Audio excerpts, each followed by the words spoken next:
Hello everyone, welcome to magnet brains, जहां आपको 100% free of cost education provide की जाती है। मतलब यहाँ आपको एक या दो चैप्टर पढ़ने के बाद किसी भी तरीके का कोई पेमेंट करने की नीड बिल्कुल नहीं होती है। साथ ही आप यहाँ पर CUET, NTSC, Olympiads, SSC, bank, railway जैसे कॉम्पिटिटिव एग्जाम की प्रिपरेशन भी कर सकते हो बिल्कुल फ्री ऑफ कॉस्ट। सो इसी अच्छी बात से स्टार्ट कर लेते हैं आज की इस वीडियो को। This is professor Barkha Gupta, your computer educator for class 10th computer application book code 165 का। आज इस वीडियो में हम magnet brain sample paper solution for your board exam discuss करने वाले हैं। यस स्टूडेंट्स, पेपर 6 आज हम डिस्कस करेंगे। प्रीवियस वीडियो में हमने पेपर 5 को डिस्कस किया था। CBSE का जो ऑफिशियल सैंपल पेपर आया है उसको भी हम डिस्कस कर चुके हैं। प्रीवियस सैंपल पेपर्स को यदि आपको देखना है तो इसके लिए डिस्क्रिप्शन बॉक्स में लिंक है, वहां से आप एक्सेस कर सकते हो। और अब तो मैग्नेट ब्रेन्स आपको बुक्स और ई बुक्स की फैसिलिटी भी प्रोवाइड कर रहा है। मतलब अदर देन वीडियो, यदि आप बुक्स और ई बुक्स को एक्सेस करना चाहते हो, स्पेशल बुकलेट्स को एक्सेस करना चाहते हो for sample papers, MCQs, very short answer type, तो वो भी पॉसिबल है। डिस्क्रिप्शन बॉक्स में लिंक है, वहां पर आपको एक गूगल फॉर्म दिखेगा। जैसे आप लिंक पे क्लिक करोगे तो गूगल फॉर्म को अपनी नीड के अकॉर्डिंग फिल कर देना, जिस भी सब्जेक्ट की बुक्स को आपको एक्सेस करना है। टीम आपसे कंसल्ट करेगी और आपको बुक्स की फैसिलिटी प्रोवाइड करेगी, राइट। अब कंप्यूटर एप्लीकेशन बुक कोड 165 का पूरा सिलेबस हम कंप्लीट कर चुके हैं। समझ में आ रहा है? पूरा सिलेबस जिसमें हमने सारे वीडियो लेक्चर्स को कंप्लीट किया, सारे चैप्टर्स को कंप्लीट किया है with its assessment, application based questions, theoretical based questions, practicals, MCQs, one shots, test papers, everything भी कंप्लीटेड। जो स्टूडेंट्स न्यू हैं, सबसे पहले जाके चैप्टर्स के वीडियोस को देखो जो चैप्टर्स आपके टर्म 2 में पूछे जा रहे हैं। Internet and web services first chapter, that is second chapter, and HTML के जो दोनों चैप्टर्स हैं वो, साइबर एथिक्स, ये चैप्टर्स आपकी बोर्ड एग्जाम में पूछे जा रहे हैं। इन्हीं पर बेस्ड सारे सैंपल पेपर हमने डिस्कस किए हैं। अब आज के सैंपल पेपर से आपको आइडिया लग जाएगा कि आपके बोर्ड एग्जाम में जो पेपर का पैटर्न होगा वो क्या होगा, कि टोटल कितने क्वेश्चंस होंगे, कहां चॉइस मिलेगी नहीं मिलेगी, हर एक सेक्शन में कितने कितने क्वेश्चंस है, कितने मार्किंग स्कीम के अकॉर्डिंग क्वेश्चंस आपसे पूछे गए। सो चलिए स्टार्ट कर लेते हैं सैंपल पेपर 6 को। सो सबसे पहला काम, जैसे हाथ में आपके पेपर आएगा तो आपको क्या करना है, सबसे पहले एक नजर डाल लेनी किस पर, इंस्ट्रक्शंस पर। इंस्ट्रक्शंस को बहुत ध्यान से पढ़ना, क्योंकि यदि इंस्ट्रक्शंस अच्छे से पढ़ोगे तो आगे का पूरा पेपर समझ में आएगा।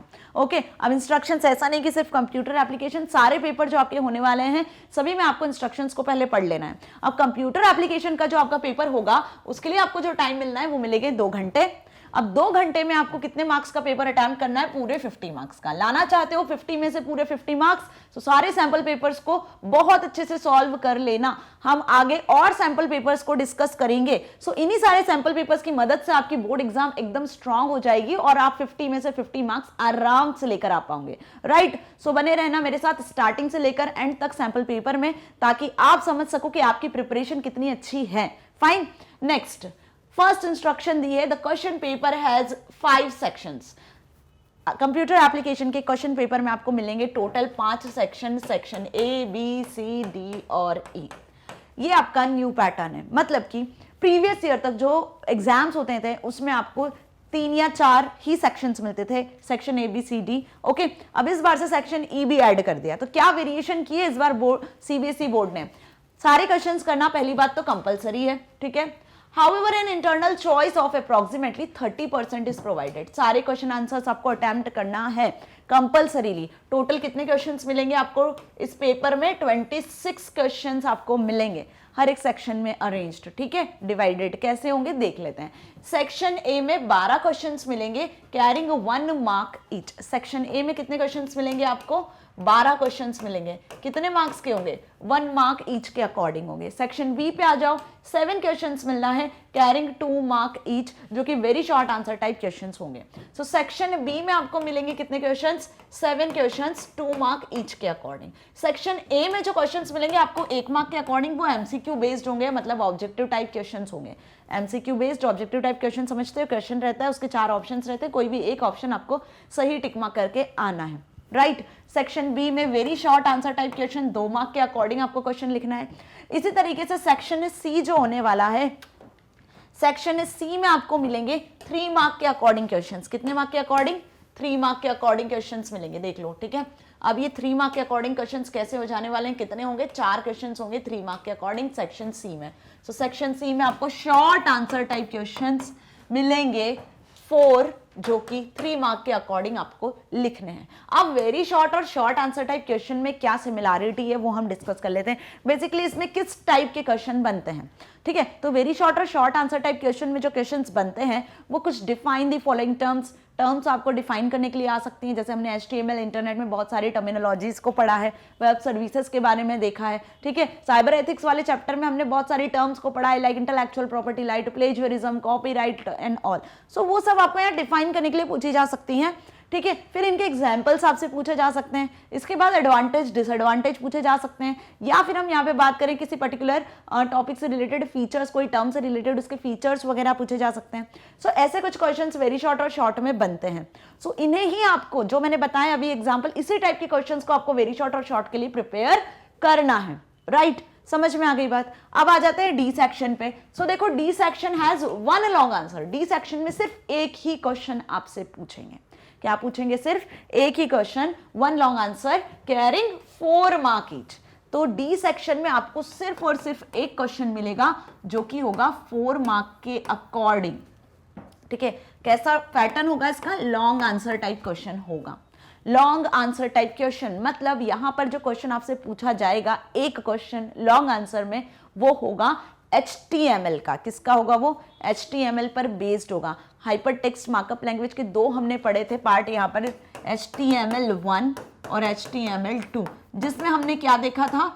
HTML1 में तो हमने बेसिक सारे टैग्स देखे थे, स्टैंडर्ड टैग्स जितने भी होते हैं, और HTML2 में हमने एडवांस टैग्स पढ़े थे, जैसे टेबल कैसे क्रिएट की जाती है, इमेज को कैसे इंसर्ट करते हैं, हाइपर लिंकिंग कैसे क्रिएट की जाती है, वो सब हमने देखा था, राइट। तो दोनों से रिलेटेड जो लॉन्ग आंसर यहाँ पूछा जाएगा आपसे, ठीक है। अब कैसा क्वेश्चन होगा? कोड लिखने को आ सकता है, कोई वेब पेज डिजाइन करने को आ सकता है, उसका कोड कैसा होगा, right.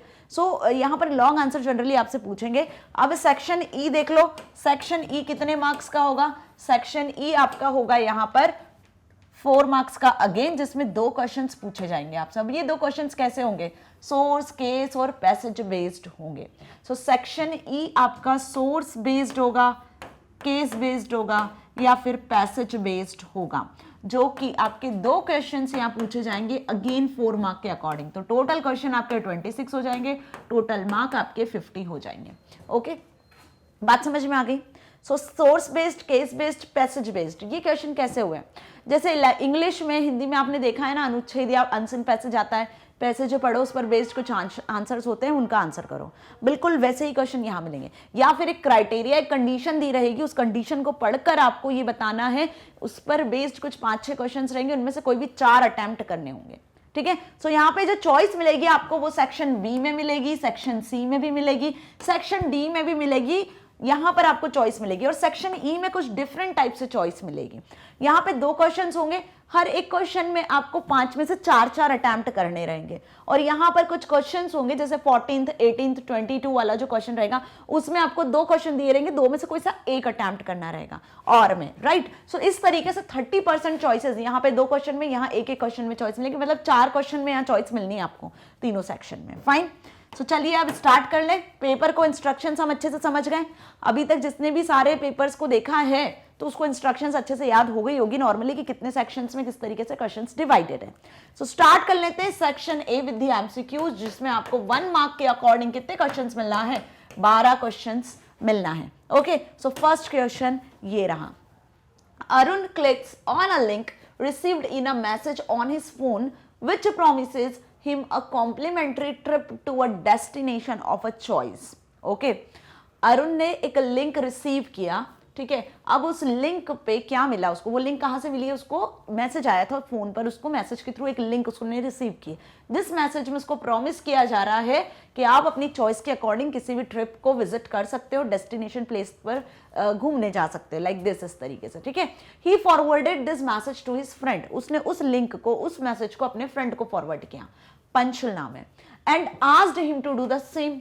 Okay, but Panchul refuses and tells Arun that his personal and private information such as online account names, login information and passwords can be stolen and he should be careful of such dash attacks. Panshul ने अरुण को समझाया कि अपनी जो private और personal information होती है, जैसे कि आपका अकाउंट नेम हो गया, सोशल अकाउंट का नाम हो गया, लॉगिन आईडी, पासवर्ड, ये आजकल स्टोलन हो रहा है, मतलब ये सारी चीजें स्टील की जा रही है और इनका मिस यूज किया जा रहा है, ऐसा उसने समझाया। तो बी केयरफुल, यदि इस तरीके की कोई इंफॉर्मेशन मांगता है, इस तरीके का जो अटैक है, इससे केयरफुल रहें। सो ये जो अटैक है, ये जो साइबर देख रहे हो आप अटैक, ये किस टाइप का अटैक है कि किसी पर्टिकुलर लिंक पे आपको क्लिक नहीं करना है, वो भी अननोन लिंक जिसके बारे में आप नहीं जानते हो, जिस वेबसाइट के बारे में आपको नहीं पता है ना। सो इसे हम किस कैटेगरी में रखते हैं, किस टाइप के अटैक में रखते हैं? फिशिंग, स्पैमिंग, स्कैमिंग और प्लेजरिज्म। तो यहाँ पे जो करेक्ट आंसर होगा आपका वो होगा A, that is phishing. Phishing attack में ही इस तरीके के अननोन मैसेजेस, अननोन लिंक, है ना, आपको भेजे जाते हैं जिन पर्सन्स को आप नहीं जानते हो। कुछ ऐसे वायरस अटैक्स भी होते हैं, मतलब हम बोल सकते हैं कि कुछ ऐसे मेलवेयर सॉफ्टवेयर्स होते हैं, है ना, जिनकी मदद से आप इस फिशिंग अटैक का हिस्सा बन सकते हो, राइट। तो कोई भी अननोन लिंक पर आपको क्लिक नहीं करना है, अपनी पर्सनल प्राइवेट इंफॉर्मेशन शेयर नहीं करना है, कोई भी कॉन्फिडेंशियल इंफॉर्मेशन किसी तक शेयर नहीं करना है, ओटीपी शेयर नहीं करना है। ये सारी चीजें आपकी पर्सनल होती है। इसकी यदि आपने ये सारी चीजें की, शेयर किया किसी को भी अननोन पर्सन को, तो आपका बैंक अकाउंट में जितना भी मनी है वो स्टील हो सकता है। ऐसे केसेस हम आजकल देखते चले जा रहे हैं, राइट। स्पैमिंग, जो ईमेल में स्पैम मैसेजेस आते हैं, उनमें भी कुछ मेलवेयर सॉफ्टवेयर्स होते हैं जो आपके सिस्टम को हार्म कर सकते हैं, है ना, तो स्पैमिंग नहीं होगा। स्कैमिंग, जो बिजनेस फ्रॉड्स होते हैं, जो स्कैम्स होते हैं, है ना, वो फाइनेंशियल जो स्कैम्स होते हैं वो इसमें आ जाते हैं। प्लेजरिज्म, जब किसी पर्टिकुलर पर्सनल किसी का क्रिएटिव ओन वर्क होता है, उसको यदि कोई यूजर बिना परमिशन के एक्सेस करता है तो वो प्लेजरिज्म कहलाता है ना। ये हमने सारे पॉइंट्स अच्छे से यहाँ समझ लिए। So according to the given question correct answer क्या हो जाएगा आपका? फिशिंग। देख लेते हैं फर्स्ट क्वेश्चन का आंसर क्या है, फिशिंग। नेक्स्ट डिस्कस करते हैं। सेकेंड क्वेश्चन दिया है, which service allows you to send short text message. Short text message यदि आपको सेंड करना है तो उसके लिए कौन सी सर्विस का हम यूज करते हैं? ऑप्शंस हैं SMS, MMS, 3G, 4G। सो ये जो ऑप्शंस आपको दिख रहे हैं ये क्या है? ये सभी मोबाइल टेक्नोलॉजीज हैं, राइट, जो सेकंड चैप्टर में इंटरनेट में हमने देखी थी। अब इन मोबाइल टेक्नोलॉजीज को हमने बहुत अच्छे से समझा था कि हर एक टेक्नोलॉजी क्या प्रोवाइड करती है, किस टाइप की सर्विस आपको प्रोवाइड करती है। सो यहाँ पे हम समझ लेते हैं, शॉर्ट टेक्स्ट मैसेज के लिए जो सर्विस यूज की जाती है वो होती है SMS, जिसका फुल फॉर्म होता है शॉर्ट मैसेजिंग सर्विस। नाम ही उसका शॉर्ट मैसेजिंग सर्विस है, फुल फॉर्म ही है ये। फुल फॉर्म पर बेस्ड भी क्वेश्चन आता है, ऐसा भी पूछ सकते हैं, है ना। सो इसका करेक्ट आंसर क्या हो गया आपका? A, that is short message service. अब बाकी की जो सर्विसेज है वो क्या प्रोवाइड करती हैं? तो सेकंड हो गई आपकी MMS, that is multimedia messaging service. मतलब यहां पर आप मल्टीमीडिया को सेंड कर सकते हो। मल्टीमीडिया मतलब टेक्स्ट मैसेज के साथ साथ आप यहां पर इमेजेस, ऑडियो, वीडियो को भी शेयर कर सकते हो, ठीक है। 3G 4G again advance mobile technologies हो गई। SMS, MMS से और एडवांस 3G है, थर्ड जनरेशन का जो मोबाइल टेक्नोलॉजी जिसमें आप इंटरनेट को एक्सेस कर पाते हो। 4G हाई स्पीड इंटरनेट के साथ में आप सारी वेब सर्विसेज को एक्सेस कर पा रहे हो, राइट। सो ये आपकी क्या हो गई? मोबाइल टेक्नोलॉजीज हो गई। क्वेश्चन जो सेकंड है वो SMS पर बेस्ड है। ये सेम क्वेश्चन आपका इन पर किसी से भी बेस्ड बन सकता है। यहाँ पर SMS और MMS का फुल फॉर्म पर भी बेस्ड MCQ बन सकता है, जो कि प्रीवियस सैंपल पेपर्स में हमने देखा है। अब इसको शॉर्ट टेक्स्ट मैसेज क्यों कहते हैं? क्योंकि यहाँ पर एक लिमिट होती है। जो पहले फोन नहीं चलते थे, कीपैड फोन्स, वहां पर भी SMS की एक लिमिट होती थी कि आप 255 कैरेक्टर से ज्यादा कैरेक्टर का कोई मैसेज नहीं शेयर कर सकते हो। ज्यादा का होता था तो वो 2 SMS के फॉर्मेट में ट्रांसफर होता है, राइट। सो इसीलिए हम इसे शॉर्ट मैसेज सर्विस बोलते हैं, जिसमें आप ओनली टेक्स्ट के फॉर्मेट में ही मैसेज सेंड कर सकते हो, वो भी लिमिटेड कैरेक्टर्स के साथ। Question number 3, Shri wants to search about computer vendor in Meerut excluding Dell category. अब ये जो क्वेश्चन देख रहे हो आप, ये एग्जाम्पल बेस्ड है, मतलब एप्लीकेशन बेस्ड है, okay. Shri wants to search about computer vendor. Shri जो है वो अपने कंप्यूटर के लिए कंप्यूटर वेंडर को सर्च कर रही है मेरठ में, excluding Dell category. Dell category के कंप्यूटर वेंडर्स जो होंगे, डेल कंपनी वाले, उनको छोड़कर, ठीक है, बात समझना। Which of the following search query best suits its requirement?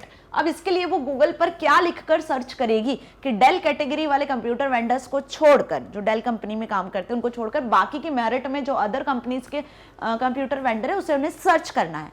तो ऑप्शंस कुछ इस तरीके से है, computer vendor Meerut Dell, computer vendor Meerut not Dell, computer vendor plus Meerut minus Dell, computer vendor plus Meerut plus del.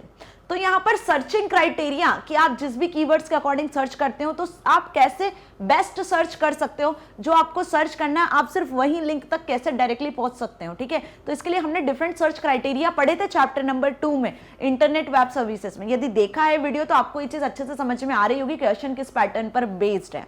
नहीं देखा है तो again I am telling, description box में लिंक है। इंटरनेट एंड वेब सर्विसेज में एक एक वेब सर्विस के बारे में हमने डिटेल में पढ़ा है, एक एक सेपरेट वीडियो मैंने बनाया हुआ है। ई गवर्नेंस, ई लर्निंग, है ना, आपका जो भी अलग अलग वेब सर्विसेज थी जो हमने देखी थी, हर एक वेब सर्विस के बारे में, ई लर्निंग, ई रिजर्वेशन, ई ग्रुप्स, ई गवर्नेंस, जितनी सर्विसेज पढ़ी है। फाइन। सो यहाँ पर सर्चिंग क्राइटेरिया कौन सा सही होगा अकॉर्डिंग टू द क्वेश्चन वो आपको बताना है। तो जो सही क्राइटेरिया होगा वो होगा सी, है ना। प्लस और माइनस दो ऐसे सिंबल्स है जिनका यूज कर सकते हो आप सर्चिंग क्राइटेरिया को और ज्यादा स्ट्रांग बनाने के लिए। मतलब कंप्यूटर वेंडर उसे सर्च करना है प्लस मेरिट में, ठीक है, लेकिन किसे एक्सक्लूड करके, माइनस मतलब डेल को हटाकर, डेल को एक्सक्लूड करके। जब प्लस माइनस लगाते हो तो इससे रिलेटेड जितनी सर्चेस है वो आपको शो होती है और डेल से रिलेटेड जितनी सर्चेस होगी वो सब एक्सक्लूड हो जाएंगे। सो जो करेक्ट आंसर होगा आपका, सही क्राइटेरिया होगा, जो बेस्ट सूट होगा वो सी ही होगा। वैसे सही तो ये भी होगा, ये भी होगा, लेकिन यहाँ पे उसको अपनी नीड के अकॉर्डिंग आंसर नहीं मिलेगा। यहाँ पे डेल से रिलेटेड सारे आंसर मिल जाएंगे, यहाँ पे नॉट डेल लिखेगी तो ये एग्जैक्ट आंसर नहीं देगा, ठीक है। प्लस मेरिट प्लस डेल तो डेल के साथ सारे आंसर्स मिल जाएंगे। सो करेक्ट क्या हो गया आपका सी। ओके, समझ में आ गया। Next fourth question, dash is a globally existing network of networks consisting of huge number of computers situated in all the parts of the world। World में ग्लोबली जितने भी नेटवर्क है, नेटवर्क ऑफ नेटवर्क को connect किया गया, huge number of computers को आपस में कनेक्ट किया गया है वर्ल्ड के, इसे हम क्या कहते हैं? कंप्यूटर नेटवर्क, इंट्रानेट, इंटरनेट या ऑल ऑफ दिस। तो यहां पर सबसे मेन जो वर्ड आपको ध्यान रखना है वो क्या है?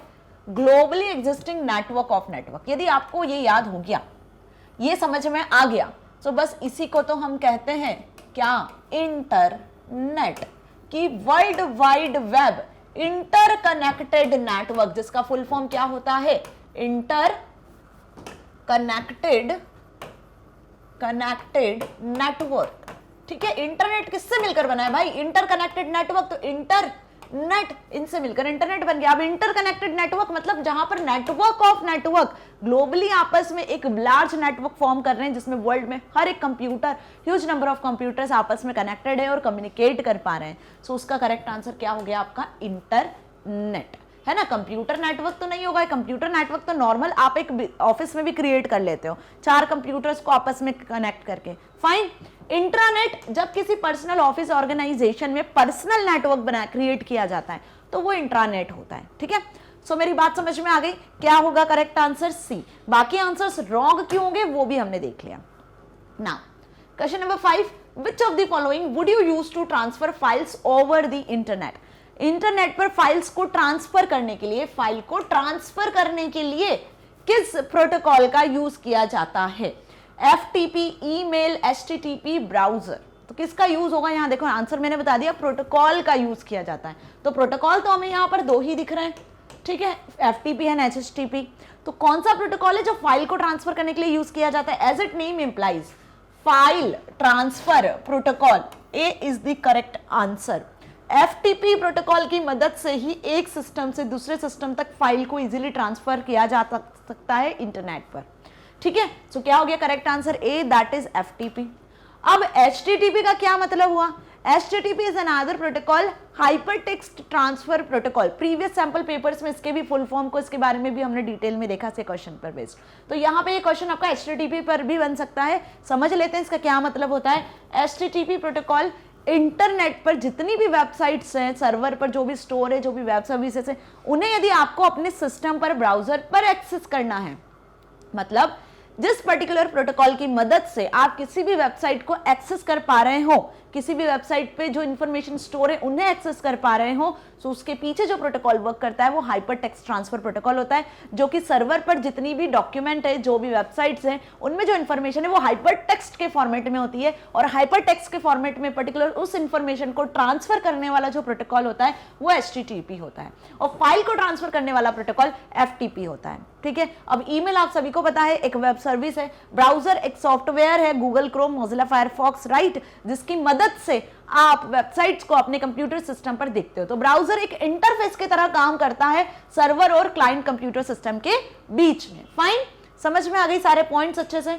सभी पॉइंट्स मैंने इसलिए समझा है क्योंकि सभी इंटरनेट बेस्ड टर्मिनोलॉजी से जो समझना आपको बहुत जरूरी है, और इन पर बेस्ड एमसीक्यूज बनते हैं। Question number 6, IP addresses of two computers on a network. Network में जो IP एड्रेसेस होते हैं, अब भाई IP एड्रेस क्या हो गया ये समझ लो, आपका मेरा जहां हम रहते हैं घर का एड्रेस होता है, उसी एड्रेस से हम जाने पहचाने जाते हैं। बिल्कुल वैसे ही इंटरनेट में, नेटवर्क में जो कंप्यूटर्स कनेक्टेड होते हैं, हर एक कंप्यूटर का IP एड्रेस होता है। जैसे हमारा यूनिक एड्रेस होता है, वैसे उन कंप्यूटर का भी एड्रेस जो होता है वो क्या होता है, यूनिक होता है। सो आंसर मैंने पहले ही बता दिया कि IP addresses of two computers on a network, options ऐसे हैं, are not defined, can not be same, can be same, और must watch with the third computer. तो क्या बताया मैंने यहाँ पर कि IP एड्रेस हर एक कंप्यूटर का नेटवर्क में यूनिक होता है। यूनिक मतलब सेम नहीं होता है। सो क्या होगा इसका आंसर, can not be the same. हर एक कंप्यूटर का जो IP एड्रेस होता है वो सेम नहीं हो सकता है। ठीक है, नेटवर्क में हर एक कंप्यूटर को उसके IP एड्रेस से जाना पहचाना जाता है, दैट्स व्हाई उसका जो IP एड्रेस होता है वो दो कंप्यूटर्स का एक जैसा नहीं होता है। सो मेरी बात समझ में आ गई? क्या होगा इसका करेक्ट आंसर? फाइन। अब IP एड्रेस क्या होते हैं? IP एड्रेस कुछ नंबर्स में होते हैं। ओके, जैसे सपोज कुछ इस तरीके से नंबर्स में लिखे होते हैं हर एक कंप्यूटर के। फाइन, तो नंबर्स में ही इन्हें जाना जाता है, पहचाना जाता है। जो नेटवर्क में कनेक्टेड कंप्यूटर्स होते हैं उन्हें होस्ट कंप्यूटर्स भी कहते हैं, नोड्स भी कहते हैं। ओके, तो इनसे रिलेटेड कुछ टर्म्स आती है तो आपको याद होनी चाहिए। Question number 7, title tag is also an dash tag. Title tag को हम किस नाम से जानते हैं, या इस टैग को हम और क्या कह सकते हैं? टाइटल टैग कैसा टैग होता है? कंपलसरी, ऑप्शनल, एम्प्टी, या none of this. So title tag आपका कंपलसरी टैग होता है क्या? जब भी आप कोई HTML वेब पेज क्रिएट करने जाते हो, HTML डॉक्यूमेंट बनाते हो, तो उसमें टाइटल टैग हमेशा मेंशन करते हो, कंपलसरी होता है, उसके बिना क्या कोई कोड रन नहीं होता है? नहीं, ऐसा नहीं होता है ना। टाइटल टैग कंपलसरी बिल्कुल नहीं होता है। आप डायरेक्ट बॉडी सेक्शन से भी अपने वेब पेज को क्रिएट कर सकते हो। It is optional. Title tag कैसा होता है?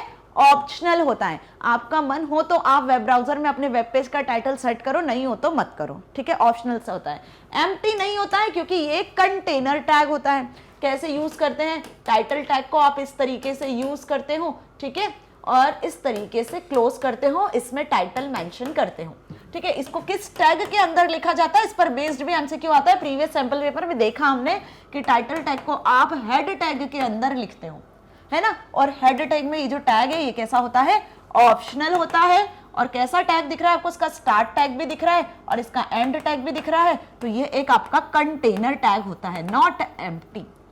मेरी बात समझ में आ गई? यहाँ पे आपको जो भी अपना टाइटल रखना है, जैसे माय फर्स्ट वेब पेज आपने रख लिया, यदि आपने कोई वेब पेज क्रिएट किया है, तो इससे क्या होगा, जो ब्राउजर पे आपका वेब पेज दिखेगा वहां पर आपको यहाँ पर टाइटल बार में my first web page show होगा। ठीक है, बात समझ में आ गई? ये टाइटल बार में आपको ये टाइटल शो होगा जो आपने टाइटल टैग में हेड सेक्शन में मेंशन किया होगा।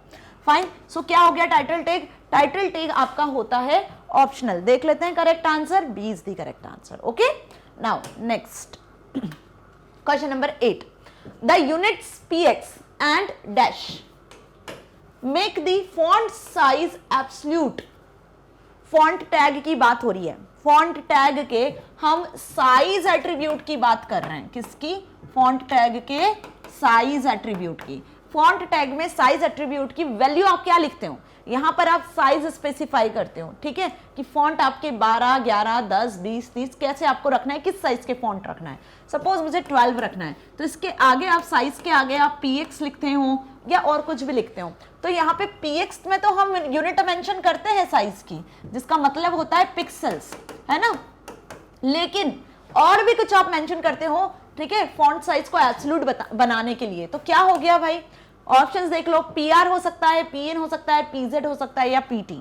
तो PR, PN, PZ कुछ नहीं होता है, यहाँ पे जो हो सकता है वो होता है PT, दैट इज पॉइंट्स, कि आप साइज पॉइंट्स में भी स्पेसिफाई कर सकते हो, पिक्सल्स में भी स्पेसिफाई कर सकते हो। आप इस तरीके से भी लिख सकते हो, आप इस तरीके से भी लिख सकते हो। तो PT का मतलब क्या हो गया, पॉइंट्स में भी आप साइज को स्पेसिफाई कर सकते हो। Let's see the correct answer, that is PT। Okay, so clear हुआ। अब फॉन्ट पर बेस्ड क्वेश्चन, फॉन्ट टैग पर based question face tag, face attribute में भी पूछा जाता है। मतलब कि फॉन्ट टैग में फेस एट्रीब्यूट का काम होता है कि आप फॉन्ट का स्टाइल सेट करो, एरियल, टाइम्स न्यू रोमन, जो आपको सेट करना है। तो यहाँ पर फेस एट्रीब्यूट यूज होता है, ना कि टाइप एट्रीब्यूट यूज होता है। ये कोई एट्रीब्यूट नहीं होता, इस पर बेस्ड भी एमसीक्यू बनता है। ये जो मैं बता रही हूँ ना, ये 110% इस तरीके के क्वेश्चंस बनते हैं एमसीक्यू में। प्रीवियस सैंपल पेपर में भी आपने देखा होगा, है ना, जो हमने डिस्कस किए, या प्रीवियस ईयर के क्वेश्चन पेपर्स भी आप उठा के देखेंगे तो आपको इस तरीके के क्वेश्चंस मिलेंगे MCQ based. Okay, font tag important है, इसका क्वेश्चन 110% बनता है। ओके, नेक्स्ट क्वेश्चन नंबर 9, आ गए हम उसी पर ही। Face size colour are attribute of which tag. अभी मैंने फॉन्ट टैग के दो एट्रीब्यूट तो आपको बताए, कौन कौन से बताए, साइज और फेस। तो फॉन्ट का कलर भी तो हम सेट कर सकते हैं ना, रेड, ब्लू, ग्रीन, कोई सा। तो कलर एट्रीब्यूट भी फॉन्ट टैग का पॉसिबल है।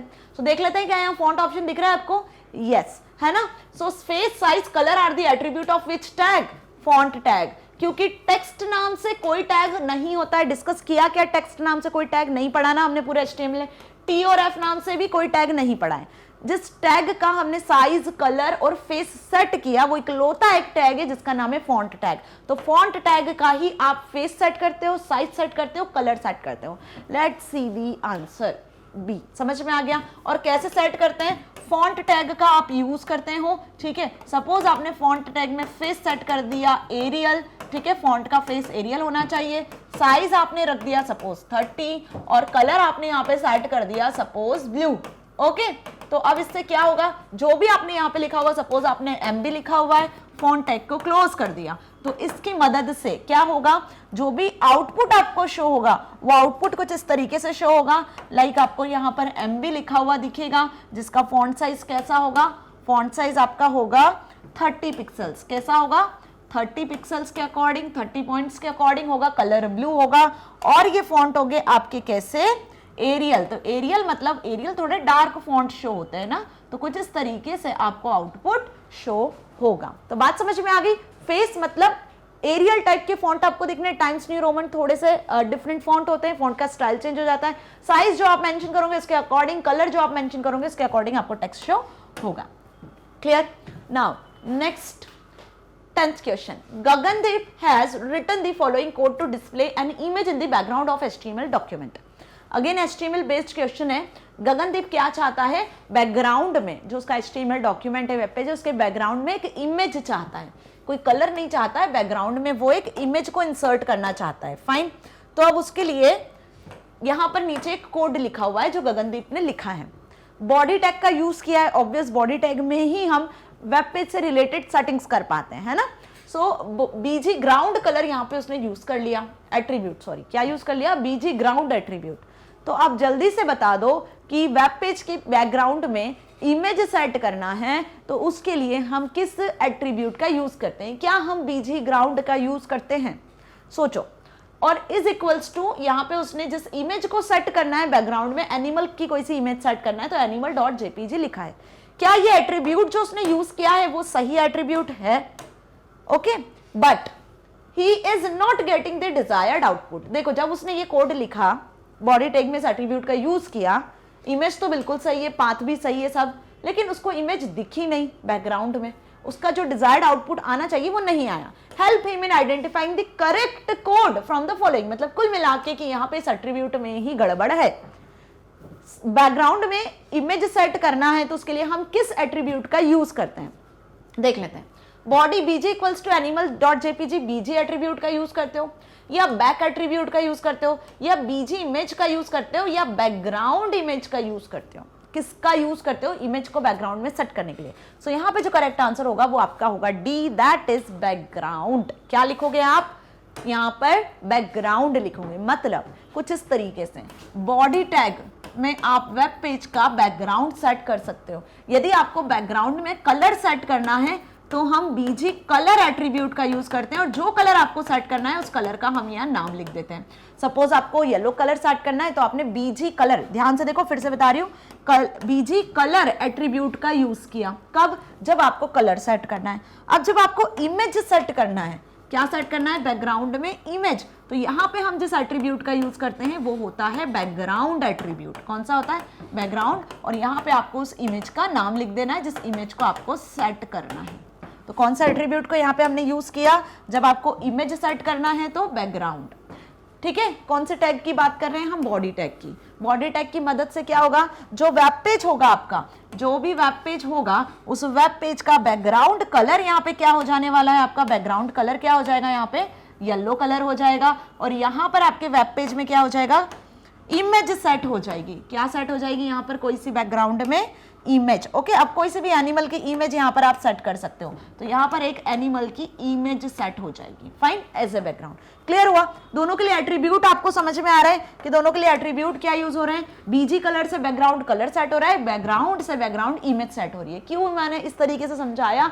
जस्ट बिकॉज क्योंकि बैकग्राउंड और बीजी कलर में बच्चे बहुत कंफ्यूज होते हैं, बट आपको कंफ्यूज नहीं होना है। This is again important tag जिस पर based MCQ 2 mark 3 mark 4 mark का क्वेश्चन पूछते हैं। Font tag, body tag, paragraph tag, इन तीनों टैग पर बेस्ड क्वेश्चन आते हैं। इसी के साथ में यदि हम देख लें तो BR tag, HR tag, they are very very important tags. इनके एट्रीब्यूट्स भी अच्छे से याद कर लेना। ओके, अब हम डिस्कस करेंगे आगे आने वाले क्वेश्चंस में और कुछ एडवांस टैग्स जिन पर बेस्ड क्वेश्चंस पूछे जाएंगे। तो समझ में आ गया? अब एक चीज और समझ लो, टेबल का भी बैकग्राउंड आप सेट करते हो। क्या टेबल समझते हो ना? यहाँ पे HTML में हम टेबल भी क्रिएट कर सकते हैं इस तरीके से। तो टेबल टैग में भी सेम यही होता है। बीजी कलर टेबल के बैकग्राउंड का कलर सेट करेगा और बैकग्राउंड एट्रीब्यूट क्या करेगा? टेबल के पीछे कोई इमेज यदि आपको लगाना है, टेबल का बैकग्राउंड इमेज सेट करना है तो वो कर सकते हो। सो बॉडी टैग और टेबल टैग दोनों में बीजी कलर बैकग्राउंड का सेम वर्क होता है। Okay, so correct answer is background, not BG, not back, not BG image, right? Question number 11। अब देखो यहां पर अभी तक जितने क्वेश्चंस हमने देखे 1 to 10 वो कैसे थे? एमसीक्यू बेस्ड थे। अब क्वेश्चन नंबर 11 और 12 कैसे क्वेश्चन है? असर्शन एंड रीजन बेस्ड है। कैसे हैं? Assertion and reason based. Assertion reason based questions कैसे आएंगे? यहाँ पे आपको एक स्टेटमेंट दिया रहेगा, उस स्टेटमेंट को पढ़ना है, समझना है और ये देखना है कि स्टेटमेंट ट्रू है या फॉल्स है। फिर उस पर बेस्ड आपको रीजन दिया रहेगा और ये देखना रहेगा कि रीजन उस असर्शन का है या नहीं है। मतलब कि अभी तक प्रीवियस ईयर के जितने भी पेपर्स होते थे तो उसमें असर्शन रीजन कंप्यूटर एप्लीकेशन में नहीं पूछा गया था। इस साल से AR बेस्ड क्वेश्चन भी आपसे पूछे जा रहे हैं। 2 क्वेश्चन 11 और 12 आपको मिलेंगे। सो इस तरीके से असर्शन दिया रहेगा इसमें और रीजन दिया रहेगा। सो 2 चीजें आपको यहाँ फाइंड आउट कर लेनी है। क्या 2 चीजें फाइंड आउट कर लेनी है? पहली तो ये कि असर्शन और रीजन दोनों ट्रू है या नहीं है, असर्शन ट्रू है या फॉल्स है, रीजन फॉल्स है या ट्रू है, ये आपको पहले फाइंड आउट करना है। ठीक है, दूसरी चीज क्या फाइंड आउट करना है कि यदि ये दोनों ट्रू होते हैं तो, यदि दोनों ट्रू होते हैं, असर्शन रीजन दोनों ट्रू होते हैं तो क्या फाइंड आउट करना है कि रीजन असर्शन का करेक्ट एक्सप्लेनेशन है या नहीं है। जो रीजन दिया हुआ है वो इस असर्शन का रीजन है या नहीं है। सेकंड आपको ये चीज फाइंड आउट कर लेनी है। जब आपने ये चीज फाइंड आउट कर ली तो जो ऑप्शंस दिए हुए आप उनमें करेक्ट ऑप्शन टिक मार्क करके इजीली आ सकते हैं। अब देख लेते हैं क्वेश्चन। असर्शन दिया हुआ है the head section contains the tags. Head section जो होता है HTML में वो कुछ टैग्स को कंटेन करता है, बिल्कुल सही। हेड सेक्शन में टाइटल, स्टाइल, लिंक टैग्स आते हैं ना। Okay, that are necessary. क्या वो सारे जो टैग्स होते हैं जो हेड सेक्शन में मेंशन किए जाते हैं, जैसे टाइटल, लिंक और स्टाइल जो टैग्स होते हैं, वो नेसेसरी होते हैं to define the overall basic layout of HTML document? तो भाई ये तो हमें समझ में आ गया यहां तक कि HTML हेड सेक्शन में कुछ टैग्स होते हैं। ओके, बट ये टैग्स नेसेसरी तो नहीं होते हैं। नहीं होते हैं ना नेसेसरी, और ना ही HTML का लेआउट बताते हैं। HTML के टाइटल को स्पेसिफाई कर सकते हो आप हेड सेक्शन में, वो ऑप्शनल होता है, नेसेसरी नहीं होता है। यदि कोई स्टाइल आपको क्रिएट करनी है वो भी ऑप्शनल है, तब आप स्टाइल टैग में मेंशन कर सकते हो। कोई दूसरा वेब पेज लिंक करना है या स्टाइल शीट को लिंक करना है तो लिंक टैग का यूज कर सकते हो। ये सभी ऑप्शनल है, नेसेसरी नहीं है ना, और ये लेआउट नहीं बताते हैं। फाइन। सो पहला असर्शन ही हमने क्या अज्यूम कर लिया, क्या देख लिया, क्या समझ में आ गया कि फॉल्स है। ठीक है, क्या देखा हमने कि असर्शन फॉल्स है। अब इसका रीजन देखते हैं। जब असर्शन ही फॉल्स है तो रीजन ऑब्वियस इसका नहीं होगा, देख लेते हैं फिर भी। The body section contains the text, जो बॉडी सेक्शन है वो टेक्स्ट को कंटेन करता है, and other content included in web page that is displayed in the its browser view. So यहां पर देखो बॉडी सेक्शन तो सही लिखा हुआ है, वेब पेज में जो भी कंटेंट रहता है, जो टेक्स्ट होता है वो यहीं पे लिखा जाता है, और वेब ब्राउजर पे जो बॉडी सेक्शन में आपने लिखा है वही रेंडर होता है, वही आपको शो होता है। तो रीजन तो ट्रू है लेकिन असर्शन फॉल्स है। सो इसके अकॉर्डिंग ऑप्शंस देख लेते हैं क्या दिए हुए। Both A and R true, तो दोनों ट्रू है क्या, नहीं। आगे पढ़ लो। Reason is correct explanation of A, so ये हमारा फॉल्स हो गया। Both A and R true, यहीं पर ये भी फॉल्स हो गया। But R is not correct explanation of A, तो जब दोनों ट्रू होते तब हम इन दोनों में से सोचते कि कौन सा सही है। फाइन। अब नेक्स्ट देखो, A is true but R is false, ये जस्ट ऑपोजिट है, ए फॉल्स है और आर ट्रू है, तो ये भी रॉन्ग हो गया। A is false and R is true. Yes, D is the correct answer, जो कि हमने यहां एनालाइज किया। बात समझ में आ गई। क्या देखना है इस टाइप के क्वेश्चन में कि A और R ट्रू है या फॉल्स है। यदि दोनों ट्रू होते हैं, इन दैट केस इन दोनों में से कोई एक ऑप्शन हो सकता है। तो रीजन या तो A का करेक्ट होगा या रीजन A का नहीं होगा करेक्ट। ओके, बात समझ में आ गई है ना। इजी क्वेश्चन, बहुत ध्यान से समझना क्वेश्चन को, फिर ही आंसर करना। ओके, 12th क्वेश्चन देख लेते हैं। असर्शन दिया है single line text input control is used for items that require only one line of user input such as search boxes और नेम्स। सिंगल लाइन जो टेक्स्ट इनपुट कंट्रोल्स होते हैं वो यूज किए जाते हैं जिसमें आपको एक लाइन में ही यूजर इनपुट कर सकता है, जैसे कि सर्च बॉक्सेस हो गए, टेक्स्ट बॉक्सेस हो गए, वो। यस, ट्रू है। सिंगल लाइन जो टेक्स्ट इनपुट होते हैं, जैसे लॉगिन आईडी पासवर्ड वाले जो टेक्स्ट बॉक्सेस होते हैं, उन टेक्स्ट बॉक्सेस में आप सिंगल लाइन में ही एंट्री कर पाते हो, है ना। सो ये तो हमें ट्रू लग रहा है। अब इसका रीजन देखो, ये तो ट्रू हो गया, ठीक है। Multi line text input controls, जो multi line text input controls होते हैं, this is used when the user is required to give details that may be longer than a single sentence, that may be longer than a single sentence. Yes, multi line text input control में आप एक single line से ज्यादा code, longer code लिख सकते हो, एक से ज्यादा लाइन में कोड लिख सकते हो, सेंटेंस फॉर्म कर सकते हो, तो ये भी ट्रू है। भाई दोनों ट्रू है, लेकिन यहां पर अब हमें जो चेक करना है वो क्या चेक करना है कि असर्शन रीजन तो ट्रू है, लेकिन ये जो रीजन है वो इसका करेक्ट एक्सप्लेनेशन है भी कि नहीं है। तो नहीं है। क्यों नहीं है करेक्ट एक्सप्लेनेशन? क्योंकि यहां बात हो रही है सिंगल लाइन टेक्स्ट इनपुट की और यहां बात हो रही है मल्टी लाइन टेक्स्ट इनपुट की। दोनों अपने आप में डिफरेंट टर्म्स हैं, बट दोनों जो टर्म्स लिखी हुई है वो ट्रू है। तो हम क्या बोलेंगे, असर्शन रीजन दोनों ट्रू है, but R is not the correct explanation of A. So according to this जो आपका करेक्ट आंसर हो जाएगा वो हो जाएगा बी, दैट इज ए और R R true but not the correct explanation of A. So देख लेते हैं answer, B is the correct answer. Okay, समझ में आ गया। अब यहां पर यदि सिंगल लाइन टेक्स्ट के कंट्रोल्स के बारे में लिखा होता कि लाइक इनपुट टैग में आप text is equals to set कर देते हो, है ना, इनपुट टैग में आप सेट कर देते हो वैल्यू को, type equals to text set कर देते हो, तो क्या हो जाएगा ये, तो ये आपका करेक्ट रीजन हो जाता यदि यहाँ पे हम इनपुट टैग के बारे में लिख देते और सिंगल लाइन के बारे में बता देते कि टेक्स्ट बॉक्स का यूज करते हो आप, तो कहीं ना कहीं ये से रिलेट हो सकता था, रीजन भी बन सकता था, बट ऐसा नहीं दिया। ओके, मेरी बात समझ में आ गई कि ये आंसर कब करेक्ट हो सकता था। फाइन, नाउ नेक्स्ट डिस्कस कर लेते हैं section B. Section B that is very short answer type questions, मतलब अब एमसीक्यूज हम कंप्लीट कर चुके हैं। अब यहां से आपके 2 मार्क के अकॉर्डिंग क्वेश्चंस शुरू हो रहे हैं। 2 मार्क के अकॉर्डिंग किस तरीके के क्वेश्चंस अब होंगे वो देख लेते हैं। ओके, जिसमें फर्स्ट क्वेश्चन आपको यहां पे दिया हुआ है व्हाट इज ई लर्निंग, मतलब कि second chapter internet and web services का टॉपिक है ये ई लर्निंग। ई लर्निंग एक इंटरनेट वेब सर्विस है जिसकी मदद से हम क्या कर सकते हैं, इंटरनेट की मदद से ऑनलाइन जो भी आपकी वेबसाइट्स होती हैं, लर्निंग वेबसाइट्स होती हैं, उनकी मदद से आप ऑनलाइन स्टडी कर सकते हो, राइट। जिसके लिए आपके पास में स्मार्ट डिवाइसेस का होना जरूरी होता है। ओके, सो घर बैठे जब आप पढ़ाई कर रहे हो, कुछ चीजें सीख रहे हो, समझ रहे हो, तो वो ई लर्निंग वेबसाइट्स की मदद से होता है। So e learning is the term used to explain the scenario where teaching learning process takes place online using the internet and communication technology. It is use of technology to enable people to learn anytime anywhere. Anytime anywhere, कभी भी आप इस particular internet web service का use कर सकते हो। क्या लिख कर आना है, समझ में आ गया? ओके अब यहाँ पे जो आपका मैग्नेट ब्रेन्स वेबसाइट है, मैग्नेट ब्रेन्स के थ्रू जो आप पढ़ाई कर रहे हो, घर बैठे मेरे वीडियोस को देख रहे हो, सैंपल पेपर सॉल्व कर पा रहे हो, ये ई लर्निंग का ही एक बेस्ट एग्जांपल है। Fine, next, mention the features of 3G।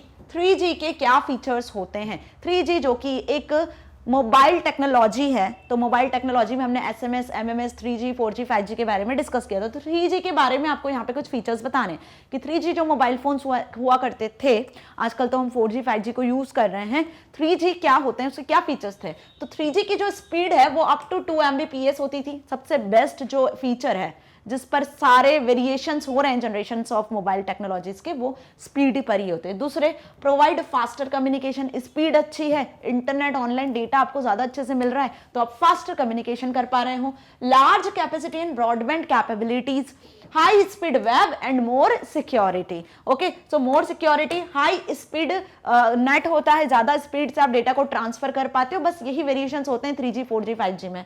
Okay, और कुछ फीचर्स न्यू ऐड हो जाते हैं, राइट। नेक्स्ट, 14th क्वेश्चन आपको और में मिलेगा। अब देखो यहां पर मैंने क्या बताया था कि 2 मार्क और 3 मार्क के क्वेश्चन में आपको features, advantage, disadvantage, examples, define the following term, इसी तरीके का क्वेश्चंस मिलना है। ये कुछ एग्जांपल बेस्ड यही क्वेश्चंस को आपको मिल जाएंगे, ठीक है। समझ में आया? फीचर्स को कोई एग्जांपल बेस्ड में पूछ लिया, ठीक है, तो ये भी पॉसिबल है, बट मिलेंगे यही क्वेश्चंस। तो आपको 2-3 मार्क्स से जो भी चैप्टर्स आपकी बोर्ड एग्जाम में आ रहे हैं, जिनके बारे में हम डिस्कस कर रहे हैं, उनके definition, feature, advantage, disadvantage, examples, ये तो छोड़ना ही मत, क्योंकि 2-3 में ही ज्यादा क्वेश्चंस पूछे हैं। बाकी 4 और 5 मार्क में तो 1 या 2 ही क्वेश्चन आ रहे हैं। तो 4-5 मार्क के अकॉर्डिंग जो लॉन्ग आंसर है वो तो बहुत कम है आपके पेपर में, लेकिन 2-3 मार्क्स में ही भरमार है क्वेश्चन की। तो आपको 2-3 मार्क के अकॉर्डिंग जो बता रही है, जो इंपॉर्टेंट चीज है वो नहीं छोड़ना है, वो जरूर अच्छे से कर लेना है।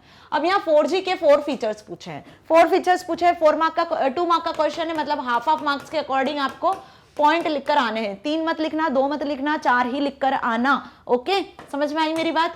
4 features of 4G are capable of providing 10 Mbps to 1 Gbps speed, मतलब 1 Gbps गीगाबाइट के अकॉर्डिंग आपको यहाँ पे स्पीड मिलती है, Mbps से ज्यादा, ठीक। Provide high quality streaming video, आप अच्छी हाई क्वालिटी की वीडियो को स्ट्रीम कर सकते हो, देख सकते हो, क्रिएट कर सकते हो। Expanded multimedia services, audio, video, images जैसे जो मल्टीमीडिया सर्विसेज है, MMS वगैरह, वो सब आप यहाँ पे क्रिएट कर सकते हो और ज्यादा एक्सपांड भी कर सकते हो। Combination of wifi and WiMAX, wifi और वाईमैक्स दोनों की फैसिलिटी यहाँ पे आपको 4G में इजिली मिलती है, राइट। दोनों का कॉम्बिनेशन होता है। अब इस क्वेश्चन को एक चीज ध्यान से समझना, यदि यहाँ 4 नहीं लिखा होता, write feature of 4G, write some feature of 4G, तो यहां पे आप यदि 2 फीचर्स भी लिखकर आते तो that will be sufficient. Okay, क्योंकि 2 मार्क का क्वेश्चन है, मेंशन नहीं किया नंबर की 2 लिखना है, 4 लिखना है, 5 लिखना है, तो आप 2 भी लिखकर आते तो भी सफिशिएंट होता है, 1-1 मार्क्स के अकॉर्डिंग हो जाता। लेकिन जब यहां मेंशन किया है कि 4, तो मतलब 4 लिखना है, आधे मार्क्स के अकॉर्डिंग होंगे। Okay, now question number 15, can you insert hyperlinks inside table cells? Table cells में क्या आप हाइपरलिंक इंसर्ट कर सकते हो? मतलब इस क्वेश्चन को कुछ इस तरीके से आप समझो कि सपोज आपने ये टेबल क्रिएट किया, ठीक है, यहाँ पे आपने रोल नंबर स्टूडेंट का एंटर किया, नाम एंटर किया, अब स्टूडेंट की ईमेल आईडी को आपको एंटर करना है। तो ईमेल आईडी जैसे ही आप एंटर करोगे, लाइक आपने लिखा mb@gmail.com, तो ये ईमेल आईडी पे आप लिंक क्रिएट करना चाहते हो कि पहला यूजर जिसका रोल नंबर 101 है, नाम ABC है, उसका जो ईमेल आईडी है ये एक लिंक के फॉर्मेट में हो। मतलब इस पर जब आप क्लिक करो तो ईमेल अकाउंट पर आप पहुंच जाओ, अनदर डॉक्यूमेंट पे आप पहुंच जाओ। तो यहाँ पे आप मल्टीपल स्टूडेंट के क्या क्रिएट करने वाले हो? लिंक क्रिएट करने वाले हो। तो टेबल में किसी डेटा सेल में, ये हो गई एक डेटा सेल, तो टेबल में किसी डेटा सेल में, ये डेटा सेल में आप लिंक क्रिएट कर सकते हो क्या? क्वेश्चन में ये पूछा है आपसे। सो येस, व्हाई नॉट, हम क्रिएट कर सकते हैं. In spite of text we have just to insert the anchor tag between TD tag. अब भाई टीडी टैग से तो आपने क्या करा, ये पर्टिकुलर सेल क्रिएट किया, तो इस टीडी टैग में आप किसका यूज कर लोगे, एंकर टैग का यूज कर लोगे. HREF एट्रीब्यूट में यहाँ पे आप उस वेब पेज का पाथ लिख दोगे, ठीक है, जिस वेब पेज पे आपको लिंक क्रिएट करनी है. ओके, तो समझ में आया. यहाँ पे जो डेटा लिखना है एंकर टैग क्लोज कर देना. इस तरीके से आप लिंक क्रिएट कर सकते हो. जैसे यहाँ पे लिखा हुआ है ahref www.google.com. लिंक पे जब क्लिक करोगे तो ये google.com वाला पेज खुल जाएगा और टीडी टैग क्लोज कर देगा. टीडी टैग यहाँ स्टार्ट हुआ है, यहाँ क्लोज हुआ है. तो एग्जाम्पल आपके सामने है. ओके, समझ में आ गई मेरी बात अच्छे से. नाउ नेक्स्ट देख लो आप question. Define the following. Intellectual property right और प्लेजरिज्म, इन दो टर्म्स को डिफाइन करना है. 2 मार्क का क्वेश्चन. अगेन 1 मार्क के अकॉर्डिंग आपको यहाँ पर आंसर लिखना है. डेफिनेशन, इंटेलेक्चुअल प्रॉपर्टी राइट क्या होता है, जल्दी बता दो.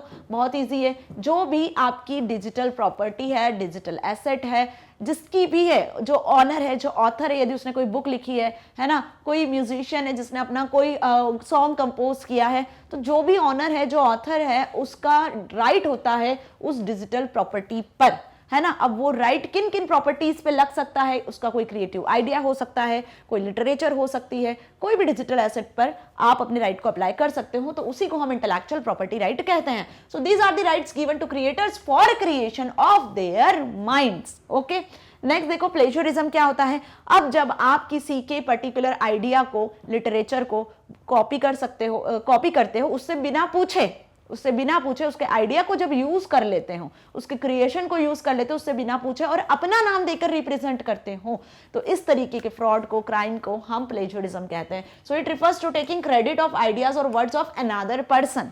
ओके, मेरी बात समझ में आ गई. फाइन. नेक्स्ट देखो अब, how can you define different style rules for multiple tags.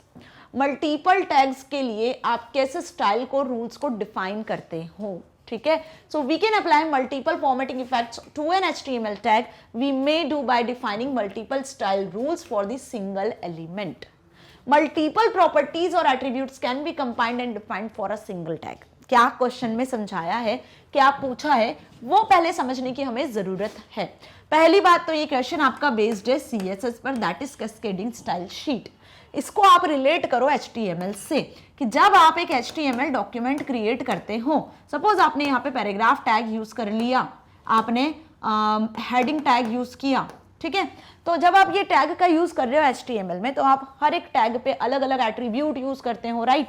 आप कुछ यहाँ पर हम बोल सकते हैं कि आपको यहाँ पे कुछ डिजाइन अप्लाई करना है, या फिर आपको कुछ फॉर्मेटिंग अप्लाई करना है. तो फॉर्मेटिंग अप्लाई करने के लिए हम किसका यूज कर लेते हैं, CSS का यूज कर लेते हैं, जिसकी मदद से आप मल्टीपल फॉर्मेटिंग कर सकते हो. ओके, सो CSS में कौन सा ऐसा एट्रीब्यूट होता है जिसका यूज यहाँ पर हम इनलाइन फॉर्मेट में, मतलब एक टैग के साथ कर सकते हैं. सो यहाँ पे ध्यान रखो कि टैग के साथ आप जिसका यूज कर सकते हो वो होता है स्टाइल एट्रीब्यूट. क्या होता है, स्टाइल एट्रीब्यूट.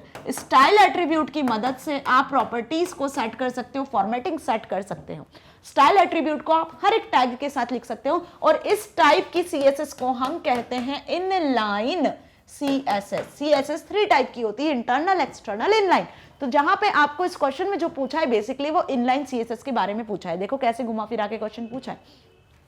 डायरेक्टली भी दे सकते थे डिफाइन इनलाइन CSS, बट उन्होंने उसको इस तरीके से पूछा कि how can you define different style rules for multiple tags. तो मल्टीपल टैग्स मतलब एक से ज्यादा टैग्स में स्टाइल रूल को डिफाइन करना है, तो हम स्टाइल एट्रीब्यूट का यूज करते हैं. So we can apply multiple formatting effect to an HTML tag. We may do so by defining multiple style rules for a single element. आ रही बात समझो, एक सिंगल एलिमेंट में आप मल्टीपल स्टाइल रूल्स को अप्लाई कर सकते हो. मल्टीपल प्रॉपर्टीज और एट्रीब्यूट्स को आप कंबाइंडली एक सिंगल टैग में यूज कर सकते हो with the inline CSS. Okay, next question 18. Write an HTML program to form with 2 radio buttons. आपको क्या करना है, एक फॉर्म में HTML फॉर्म क्रिएट करना है, और इस HTML फॉर्म में 2 रेडियो बटन क्रिएट करने के लिए प्रोग्राम लिखना है. तो देखो ऐसा क्वेश्चन भी पूछा जा सकता है। HTML फॉर्म अच्छे से हमने समझा है, HTML ऑडियो वीडियो टैग के बारे में भी देखा है, जो बेसिकली आपके चैप्टर में नहीं था बट आपके सिलेबस में था, है ना। सो यहाँ पे HTML फॉर्म ऑडियो वीडियो के लिए एक एक डेडिकेटेड वीडियो बना हुआ है अलग से, तो देखना उसको समझना, जिसमें मैंने HTML फॉर्म प्रैक्टिकल के साथ, ऑडियो वीडियो प्रैक्टिकल के साथ समझाया है। ओके, सो रेडियो बटन क्या होते हैं जनरली? जब भी आपने कोई फॉर्म फिल किया होगा तो उसमें आपने रेडियो बटन देखे होंगे, कुछ इस तरीके से होते हैं। जैसे जेंडर वाले कॉलम में होते हैं कि मेल फीमेल है तो आपको कोई भी एक ही सिलेक्ट करना होता है ना। ऐसे रेडियो बटन होते हैं जो सिंगल सिलेक्शन के लिए यूज होते हैं। रेडियो बटन्स किस लिए यूज होते हैं? सिंगल सिलेक्शन के लिए। और वहीं पे यदि हम बात कर लें चेक बॉक्सेस की, तो सपोज हॉबीज है आपकी कुछ, ठीक है, तो हॉबीज में आपने यहाँ पे लिखा है सपोज सिंगिंग, ओके, और डांसिंग, तो आपको दोनों चीजें पसंद है, सिंगिंग डांसिंग, तो आप चेक बॉक्स एक से ज्यादा कर सकते हो। तो मल्टीपल सिलेक्शन के लिए हम चेक बॉक्सेस का यूज करते हैं, और सिंगल सिलेक्शन के लिए हम इस तरीके से रेडियो बटन्स का यूज करते हैं। तो बेसिकली यहाँ पे हमने दोनों चीजें देखी। क्वेश्चन आपसे रेडियो बटन के लिए भी पूछा जा सकता है, चेक बॉक्सेस के लिए भी पूछा जा सकता है। ओके, सो यहाँ पे इस तरीके के रेडियो बटन हमें डिजाइन करने हैं फॉर्म में, यूजर से इनपुट लेने के लिए, एक सिंगल सिलेक्शन लेने के लिए, ठीक है, कि उसका जेंडर मेल है या फीमेल है। जिसपे भी क्लिक करेगा तो वो इस तरीके से डार्क हो जाएगा। ओके, अब इसके लिए आप HTML फॉर्म क्रिएट करोगे। सो HTML टैग हमने स्टार्ट कर लिया, हेड टैग स्टार्ट कर लिया, टाइटल दे दिया example of radio box control, और ये हेड टैग यहाँ पर क्लोज हो गया। तो ये हमारा पहला सेक्शन कंप्लीट हो गया, जो कि ऑप्शनल होता है। नेक्स्ट आ जाओ, बॉडी टैग पर आ जाओ। देखो बॉडी टैग यहाँ लिखना भूल गए तो यहाँ बॉडी टैग लिख लेना। नेक्स्ट सेक्शन जो होता है हमारा वो होता है बॉडी टैग। बॉडी टैग के अंदर आपको अब HTML फॉर्म को क्रिएट करना है, जो कि आपका सेकंड सेक्शन होता है, इंपॉर्टेंट सेक्शन, जहां वेब पेज को आप एक्चुअल डिजाइन करते हो। तो बॉडी टैग में हमने जिस टैग को यूज कर लिया, जिसमें आप रेडियो बटन क्रिएट करोगे, वो हो गया फॉर्म टैग। फॉर्म टैग को स्टार्ट किया और यहां पर क्लोज कर दिया। अब इस फॉर्म टैग में आपको रेडियो बटन उस तरीके से कैसे क्रिएट करना है, तो फॉर्म टैग में इनपुट देते हो आप, भाई किसी भी फॉर्म में आप इनपुट ही करते हो, नाम एंटर करते हो, डेट ऑफ बर्थ एंटर करते हो, अपना जेंडर एंटर करोगे, हॉबीज एंटर करोगे। तो जब आप कुछ इनपुट दे रहे हो फॉर्म के थ्रू, तो वो फॉर्म टैग से क्रिएट होता है, और उसमें जिस पर्टिकुलर टैग का यूज करते हैं वो होता है इनपुट टैग।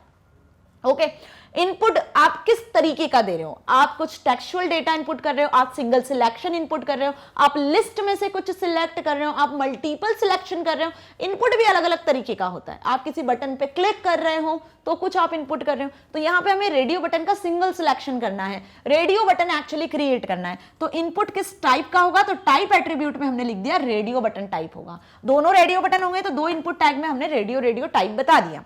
अब नेम भी आप दे सकते हो कि पर्टिकुलर इस रेडियो बटन का क्या नाम होगा, तो आप नाम अपने अकॉर्डिंग दे सकते हो, ठीक है।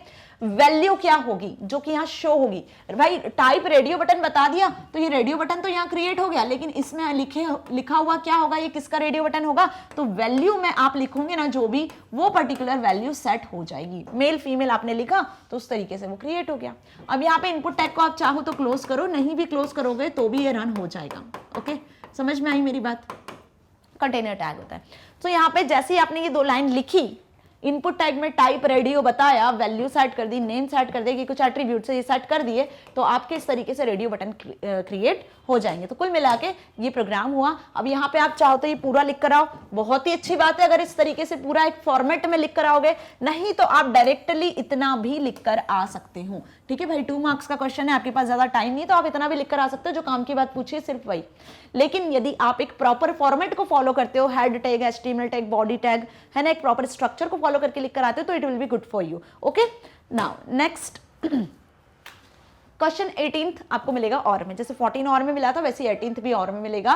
क्या पूछा है यहाँ आपसे? Rohit a student of class 10th, Rohit जो कि क्लास 10th का स्टूडेंट है, wants to represent a table in web page but he is unaware about the table text। क्या बताया मैंने यहाँ कि आपको define, feature, advantage, disadvantage, examples, ऐसे क्वेश्चंस बनेंगे। कुछ ऐसे क्वेश्चंस बनेंगे जो पूछेंगे यही सारी चीज, लेकिन एक एग्जाम्पल देकर, एक पर्टिकुलर कंडीशन देकर। तो यहाँ वही चीज पूछी है, आपसे पूछा है यहाँ पर टेबल टैग को कैसे क्रिएट करना है, बट क्या दे दिया? ऊपर एक कंडीशन दे दी, एक एग्जाम्पल के पॉइंट ऑफ व्यू से पूछ लिया कि रोहित क्लास 10th का स्टूडेंट है जिसको टेबल डिजाइन करना है, टेबल टैग कौन से होंगे उसके बारे में वो नहीं जानता है। So explain him to role of TRTD tag. TRTD tag क्या होते हैं?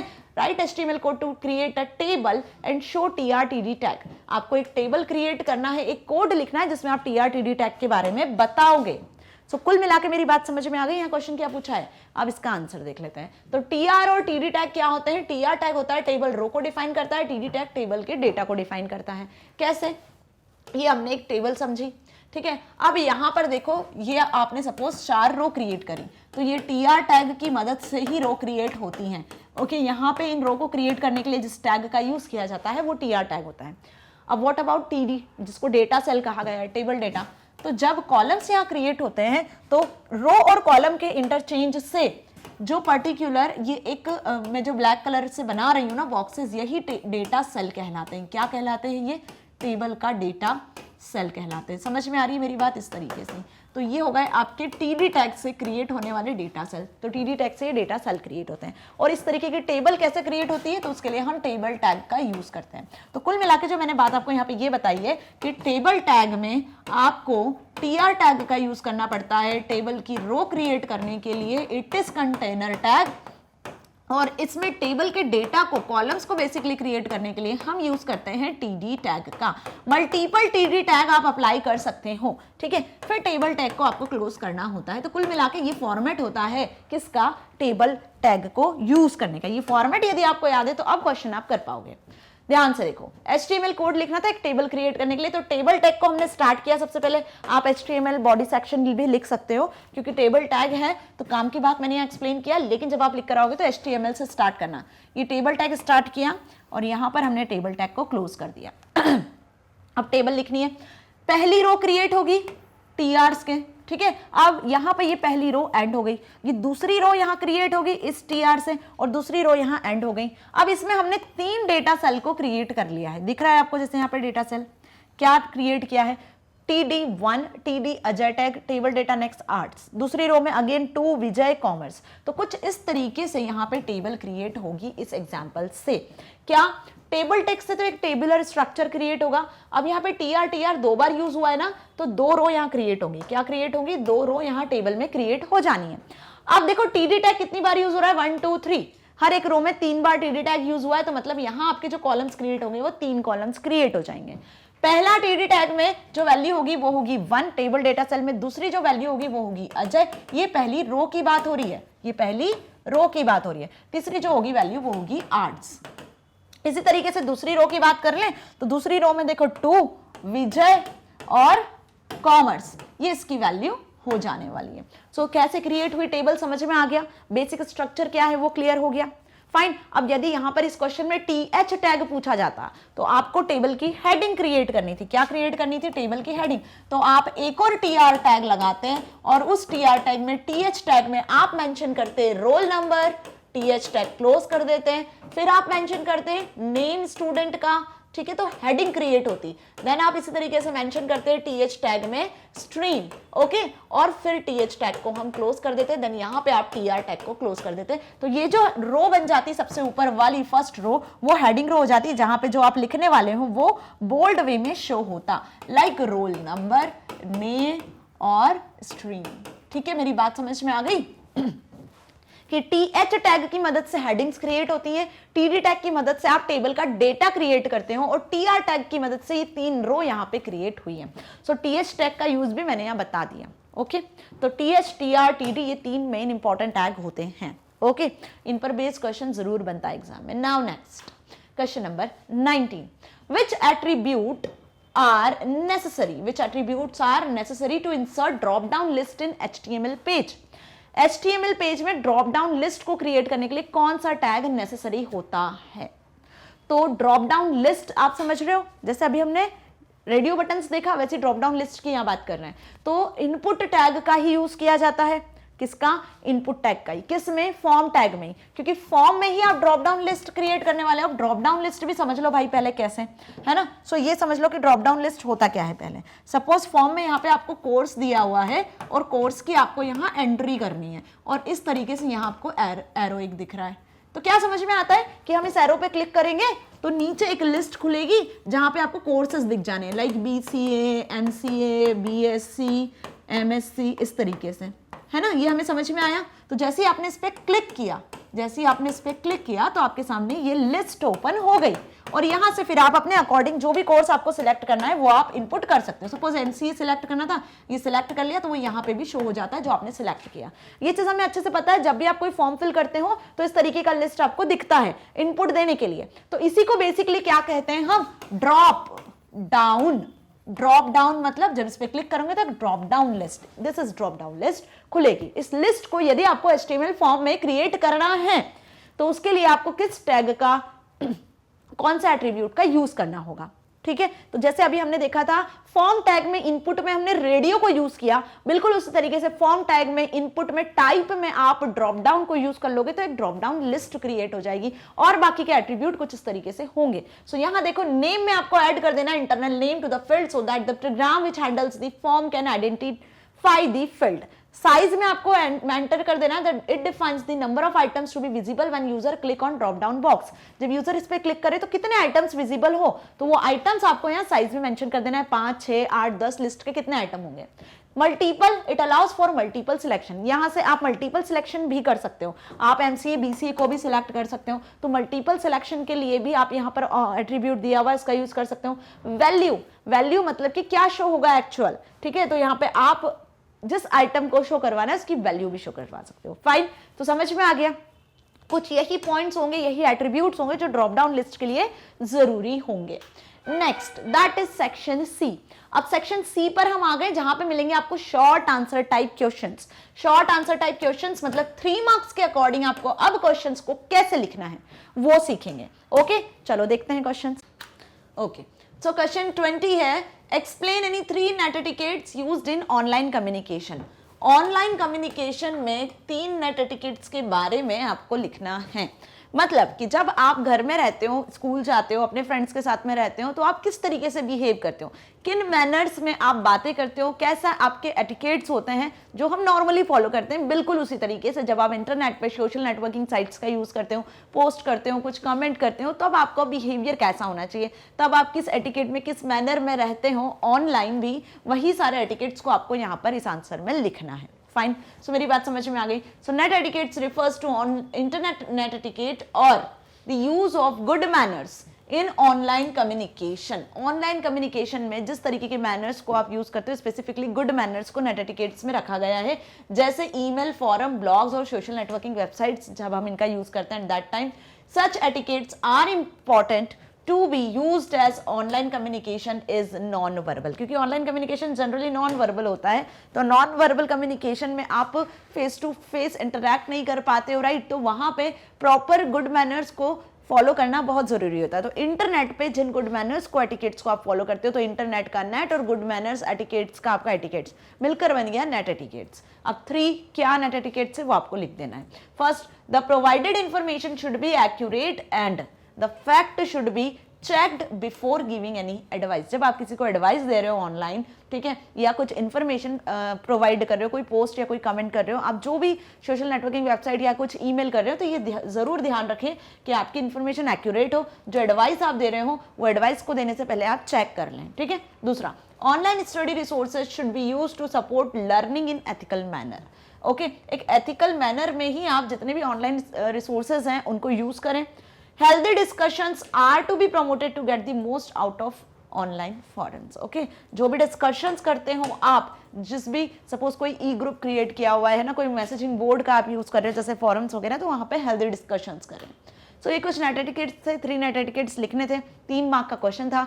तो यहाँ पर हमने नेट एटिकेट्स की डेफिनेशन भी बता दी क्या होते हैं और उसी के बारे में हमने 3 पॉइंट भी लिख दिए। Fine, next 21st question, give the categories of E banking. E banking की क्या कैटेगरीज है? ई बैंकिंग अच्छे से सभी को पता है ना, चैप्टर नंबर 2 में पढ़ा है हमने, वेब सर्विसेज में, इंटरनेट की वेब सर्विसेज में। ई बैंकिंग मतलब electronic banking, mobile banking, online banking, net banking, किसी भी नाम से आ सकता है ये क्वेश्चन, सबका मतलब एक ही है।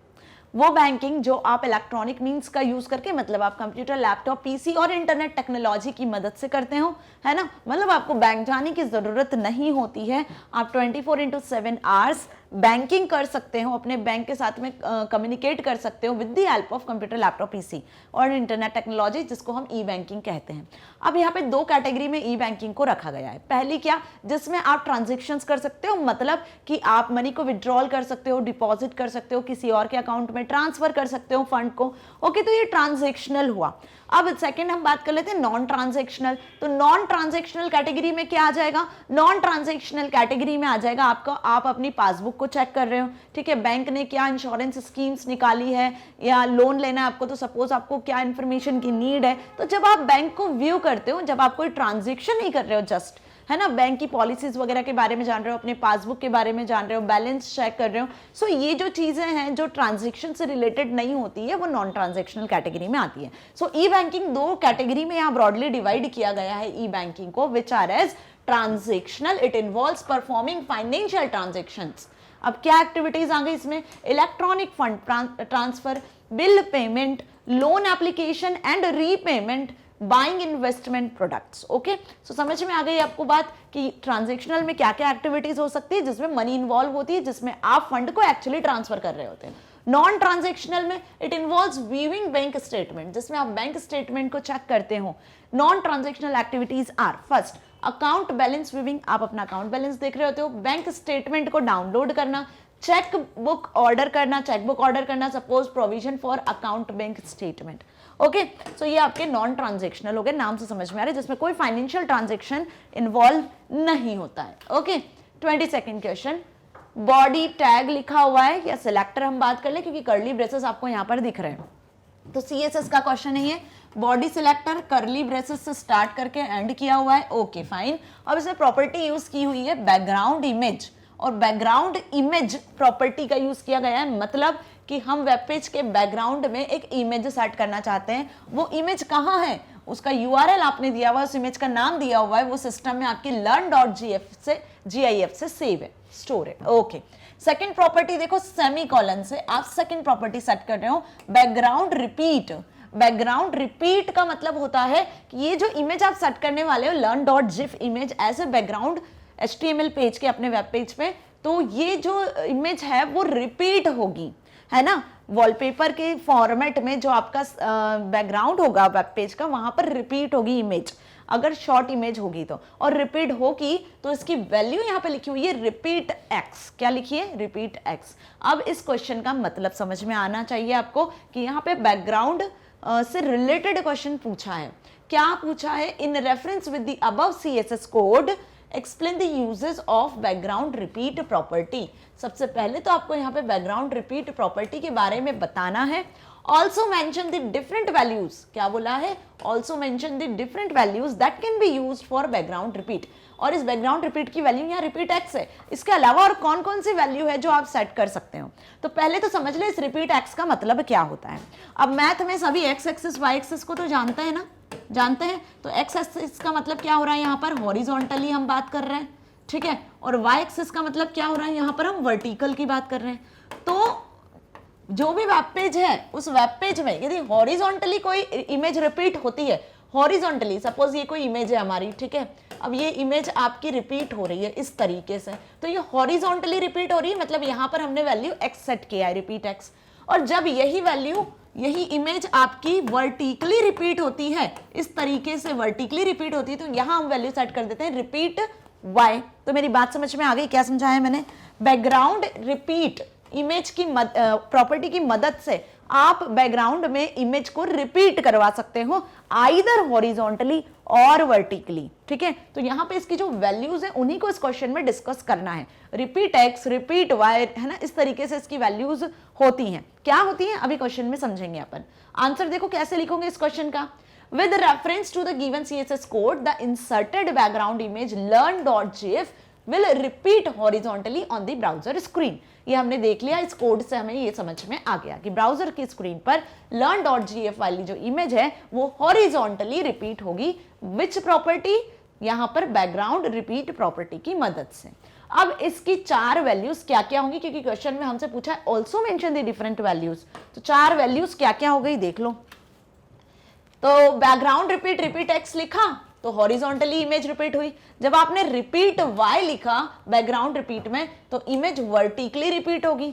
जब आपने लिखा बैकग्राउंड रिपीट में only repeat not x not y तो इमेज आपकी हॉरिजॉन्टली और वर्टिकली बोथ दोनों तरीके से रिपीट होगी। जब आपने लिखा नो रिपीट, चौथी वैल्यू क्या है यहाँ पर, नो रिपीट, जब फोर्थ वैल्यू आपने नो रिपीट दी तो इमेज रिपीट नहीं होगी, एक ही बार आपकी इमेज शो होगी। तो चार वैल्यूज क्या क्या हो गई, repeat x, repeat y, repeat और नो रिपीट। बात समझ में आ गई ना, ये क्वेश्चन इंपॉर्टेंट है। क्लियर। नेक्स्ट, अब 22nd क्वेश्चन आपको अगेन और में मिलने वाला है, जिसमें और वाला क्वेश्चन है discuss different border properties. Again ये सीएसएस पर बेस्ड क्वेश्चन है, मतलब 22nd वाला क्वेश्चन सीएसएस बेस्ड क्वेश्चन मिलेगा और में मिलेगा। सीएसएस के ही क्वेश्चन को यहाँ पर और में पूछा जाएगा, है ना। सो बॉर्डर प्रॉपर्टीज क्या होती हैं। अब border properties are used to specify the border style, border colour, border width etcetera. Different border styles properties are as follow. यहां पर आप बॉर्डर सेट कर सकते हैं और बॉर्डर सेट करने के लिए चार प्रॉपर्टी यहां पर बताई गई हैं। कौन कौन सी, तीन प्रॉपर्टीज। बॉर्डर का कलर आप सेट कर सकते हो, बॉर्डर का स्टाइल आप सेट कर सकते हो, बॉर्डर विड्थ सेट कर सकते हो, है ना। सो देखो इसके अलावा भी प्रॉपर्टीज होती है, बट 3 मार्क का क्वेश्चन है, आपको यहाँ पर 3 प्रॉपर्टीज ही लिख कर आना है, that is sufficient. Border colour, this property specifies the colour of the border.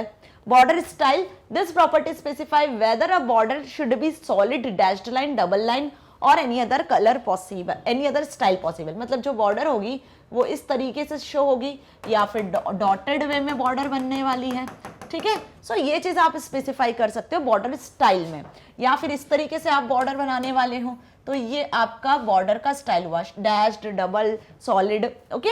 Border width, अब कितनी थिक आपकी बॉर्डर होनी चाहिए, so this property specify the width of the border.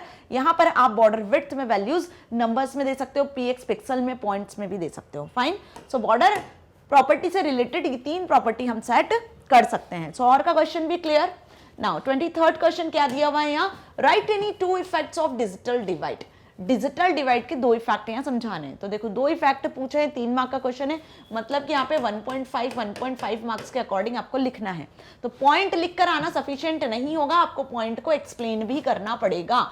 समझ में आ गई मेरी बात। अब 2 मार्क का क्वेश्चन होता तो हम नॉर्मली पॉइंट्स लिखकर आ जाते हैं, बट 3 मार्क का क्वेश्चन है, इट मीन्स कि आपको यहाँ पर पॉइंट को एक्सप्लेन करना है। सो 2 इफेक्ट्स क्या हुए डिजिटल डिवाइड के। डिजिटल डिवाइड हमने सीखा समझा, डिजिटल डिवाइड मतलब वो पर्सन्स, वो पीपल्स जो आज भी टेक्नोलॉजी का यूज नहीं कर पा रहे हैं due to certain reasons, like literate नहीं है, टेक्नोलॉजी समझ नहीं आ रही है, या रिसोर्स नहीं मिल पा रहे हैं उनको प्रॉपर, ठीक है। रिसोर्स मतलब लैपटॉप पीसी नहीं ले पा रहे हैं, बहुत ज्यादा पुअर फैमिली को बिलोंग करते हैं, है ना, पढ़े लिखे नहीं है, एजुकेशन से लेस है वो। सो ये जो सारी चीजें हैं ये डिजिटल डिवाइड क्रिएट करती जा रही है, ठीक है। और गवर्नमेंट इसके लिए बहुत सारे एक्शंस ले रही है, बहुत सारी पॉलिसीज हैं गवर्नमेंट के पास, बहुत सारे प्रोग्राम्स हैं जो कि एजुकेशन से रिलेटेड। हर एक पर्सन पढ़ा लिखा होना चाहिए, टेक्नोलॉजी को यूज करना आना चाहिए, उसके पास लैपटॉप, मोबाइल, पीसी जैसे डिवाइसेस हो, ताकि वो घर बैठे अपने काम को आसानी से कर सके, है ना। तो डिजिटल डिवाइड के क्या इफेक्ट है। पहला इफेक्ट यहाँ लिखा हुआ है इकोनॉमिक इनइक्वालिटी, जो मैंने अभी बताया। कौन सी inequality, economic inequality. Digital divide create economic inequality because those who have access to modern technologies can easily collect valuable economical information, है ना। अब इफेक्ट ऑन एजुकेशन, इसका इफेक्ट एजुकेशन पर भी पड़ रहा है। So it is an impact on education because students who have internet access and computer can acquire more valuable knowledge from internet. जिनके पास में कंप्यूटर टेक्नोलॉजी, कंप्यूटर है, इंटरनेट टेक्नोलॉजी है, वो तो वैल्यूएबल इंफॉर्मेशन एक्सेस कर पा रहे हैं, बट व्हाट अबाउट जहां पर नहीं है, है ना। सो ये हो गया आपकी डिजिटल डिवाइड। आज भी कुछ ऐसे रूरल एरियाज है जहां पर ये चीजें देखने को मिलती हैं, फाइन। अब आ गए हम सेक्शन नंबर डी पर। So section D that is long answer. यहां पे आपको एक ही क्वेश्चन मिलेगा, only 1 question, that is question 24। अब इस क्वेश्चन में भी आपको क्या मिलेगी, चॉइस, या फिर ये वाला क्वेश्चन, ओके। सो यहां पर आपको क्या मिलनी है, चॉइस मिलनी है, एक ही क्वेश्चन मिलेगा। अब बात आती है कि क्वेश्चन किस चैप्टर का होगा। सो ये क्वेश्चन होगा आपका HTML बेस्ड। अब ये क्वेश्चन लॉन्ग आंसर बेस्ड है, तो लॉन्ग आंसर मतलब आपको कोड भी लिखने को आ सकता है, आपसे कुछ क्वेश्चंस भी पूछे जा सकते हैं, तो यहाँ पर आपको चॉइस कैसे मिलेगी वो आपने देख लिया कि आपको और में 2 क्वेश्चन मिलेंगे, या तो आपको ऊपर वाला अटेम्प्ट करना है या फिर नीचे वाला क्वेश्चन अटेम्प्ट करना है। दूसरी बात, यहाँ आपको इंटरनल चॉइस भी मिलना है। इंटरनल चॉइस मतलब समझ रहे हो आप, कैसी चॉइस कि यहाँ पर जिस क्वेश्चन में आपको पूछा जाएगा उसमें आपको कोई भी 5 में से 4 ही अटेम्प्ट करना होगा। ये भी आपके लिए एक फैसिलिटी यहाँ दी हुई है, ठीक है। तो टोटल 5 दिए रहेंगे जिसमें से 4 ही अटेम्प्ट करना है। क्लियर? क्यों? क्योंकि क्वेश्चन जो है वो कितने मार्क्स का है? 4 मार्क्स का है। पहला दिया हुआ है what is the hyperlink. Hyperlink क्या होता है? Hyper text link. ओके, अब ये हमें सभी को अच्छे से क्लियर है। क्या बताया था मैंने कि जब हमने HTML सेकंड वाला चैप्टर पढ़ा था उसमें हमने कुछ इंपॉर्टेंट टैग्स के बारे में पढ़ा था, जैसे image tag, table tag, hyperlinking create करने के लिए एंकर टैग। अब हाइपरलिंकिंग बेसिकली क्या हो गया कि जब आप एक HTML डॉक्यूमेंट को दूसरे HTML डॉक्यूमेंट के साथ कनेक्ट करना चाहते हो तो कनेक्ट करने के लिए हमें लिंकिंग करनी होती है, और लिंकिंग के लिए ही यहाँ पर हाइपरलिंकिंग का यूज किया जाता है, जिसके लिए हम एंकर टैग में href एट्रीब्यूट का यूज करते हैं। तो जब भी आप किसी लिंक पे क्लिक करते हो तो एक अनदर वेब पेज ओपन होता है, तो वो एंकर टैग की मदद से ही लिंक्ड होते हैं। Clear? So hypertext link is a link that allows us to link HTML elements, text or image to another document or a new section within the current document. अब यहाँ पर image जो linking है वो जरूरी नहीं है कि टेक्स्ट पर ही लिंकिंग क्रिएट करो। आप इमेज पर भी क्लिक करोगे तो भी नया पेज ओपन हो जाएगा, आप किसी टेक्स्ट पर भी क्लिक करोगे तो भी नया पेज ओपन हो जाएगा, है ना। तो ये क्या हो गया? आपका हाइपर लिंकिंग हो गई। अब हाइपर लिंकिंग भी 2 टाइप की होती है। कैसे? इंटरनल लिंकिंग होती है और एक्सटर्नल लिंकिंग होती है, ठीक है। एक्सटर्नल लिंकिंग जो मैंने अभी बताया कि यहाँ पर पर्टिकुलरली लिखा हुआ है क्लिक हियर, जब आपने क्लिक किया तो एक अनदर पेज आपके सामने ओपन हो गया। ओके, इंटरनल लिंकिंग मतलब एक पेज है, बहुत लार्ज पेज है, इसमें बहुत सारा डेटा है अलग अलग सेक्शंस में। तो सेक्शन 1, सेक्शन 2, और यहाँ नीचे कहीं पर बहुत सारा डेटा लिखा हुआ है, यहाँ पॉइंट्स, और यहाँ कहीं नीचे पर सेक्शन 1, सेक्शन 2 की डिटेल है इसी पेज में। तो ये सेक्शन 1 की डिटेल हो गई, ये सेक्शन 2 की डिटेल हो गई। जब आपने इस सेक्शन 1 पे क्लिक किया, क्या किया? जब आपने इस सेक्शन 1 पे क्लिक किया इस लिंक पे, तो आप उसी सेम पेज पर सेक्शन की डिटेल पे पहुंच गए। तो ये आपकी इंटरनल लिंकिंग हो गई, जो एक ही वेब पेज में होती है कि किसी सेक्शन पर आप लिंक क्रिएट करते हो और फर्दर उस सेक्शन की डिटेल पे पहुंच जाते हो। और एक्सटर्नल लिंकिंग पे आप 2 अलग अलग HTML पेजेस को लिंक करते हो। सो बात मेरी समझ में आ गई? क्या समझाया मैंने अभी यहाँ पर कि हाइपर लिंकिंग क्या हुई और कितने टाइप की हुई। नेक्स्ट देखो, give the name and syntax of the HTML tag which is used for creating a hypertext link. अब उस टैग का नाम बताना है जिसकी मदद से आप हाइपरलिंक क्रिएट करते हो। सो अगेन मैंने अभी बताया कि एंकर टैग की मदद से। नेम क्या है उस टैग का? Anchor tag. किस तरीके से यूज किया जाता है एंकर टैग? इस तरीके से यूज किया जाता है, it is N container tag. ये एक कंटेनर टैग होता है। किस एट्रीब्यूट की मदद से आप हाइपरलिंकिंग क्रिएट करते हो? तो एंकर टैग को href एट्रीब्यूट की मदद से हाइपरलिंक क्रिएट की जाती है। यहाँ पर हम लिंक का एड्रेस लिखते हैं कि क्लिक करने के बाद कौन सा पेज ओपन होगा, किस पेज को आप लिंक कर रहे हो उसका एड्रेस, उस पेज का नाम लिखते हैं। हाइपरलिंक टेक्स्ट लिखते हैं क्लिक हियर, या जो भी आपको इमेज लगानी है तो आप यहाँ पे इमेज टैग का यूज कर लो, देन एंकर टैग को क्लोज कर देते हैं। सो यहाँ पर आप इमेज, कुछ टेक्स्ट, किसी पर भी लिंकिंग क्रिएट कर सकते हो। लिंक क्रिएट करने का तरीका ये होता है। ओके, थर्ड देखो, Neha wants to display a click here message. अब ये एग्जांपल बेस्ड हुआ है। नेहा क्या चाहती है? क्लिक हियर मैसेज पर कोई पेज ओपन हो। When clicked on click here then opens a new web page chapter 2.html।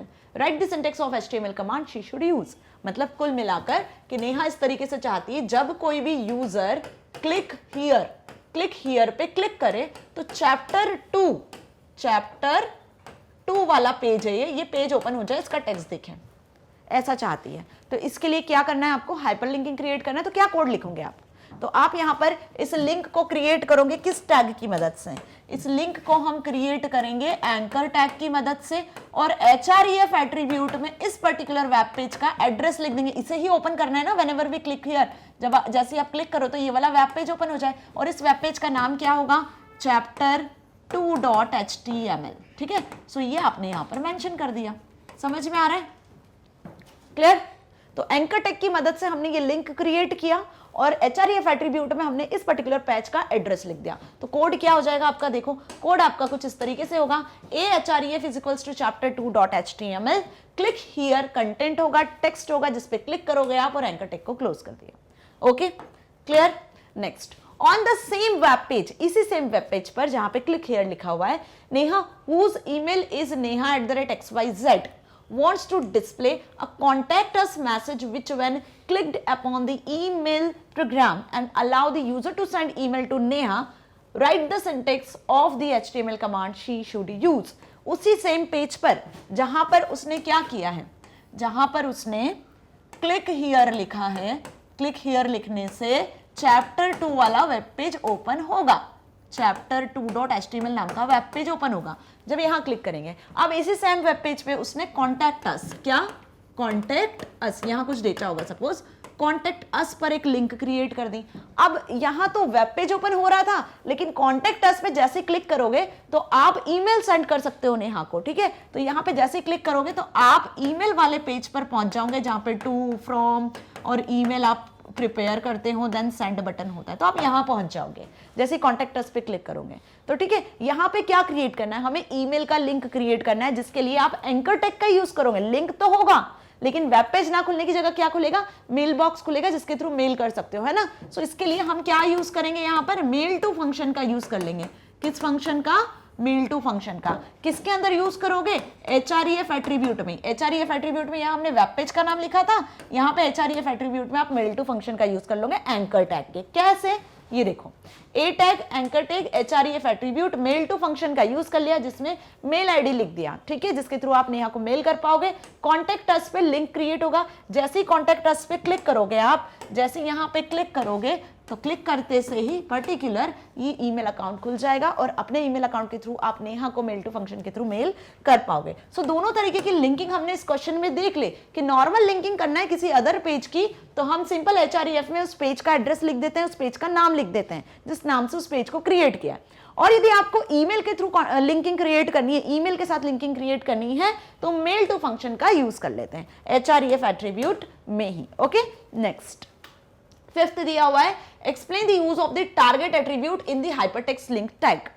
Hypertext link tag में टारगेट एट्रीब्यूट का क्या काम होता है, अभी हमने href एट्रीब्यूट देखा, ऐसे टारगेट एट्रीब्यूट भी होता है, उसका क्या काम होता है। तो basically target attribute in the hypertext link tag specifies where to open the linked document when link is clicked.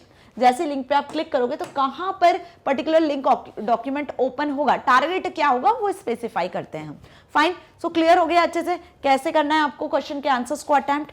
5 दिए हुए, कोई से भी 4 ही करना है। ओके, नेक्स्ट, और में अगेन आपको कुछ क्वेश्चंस दिए हुए उनके आंसर करना है एनी 4, कोई 5 दिए होंगे, कोई भी 4 को अटेम्प्ट करना है। क्या दिया हुआ है, right one basic difference between BG colour and background attribute. देखो, बीजी कलर और बैकग्राउंड एट्रीब्यूट्स, ये 2 एट्रीब्यूट्स होते हैं, इनमें आपको डिफरेंस बताना है।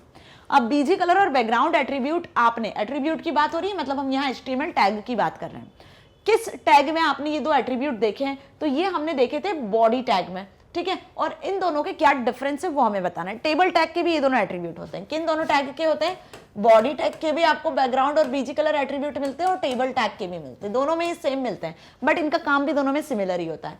बॉडी टैग, सॉरी हाँ बीजी कलर है ना, बीजी कलर की मदद से आप बैकग्राउंड कलर सेट करते हो और बैकग्राउंड एट्रीब्यूट की मदद से आप बैकग्राउंड में इमेज सेट करते हो।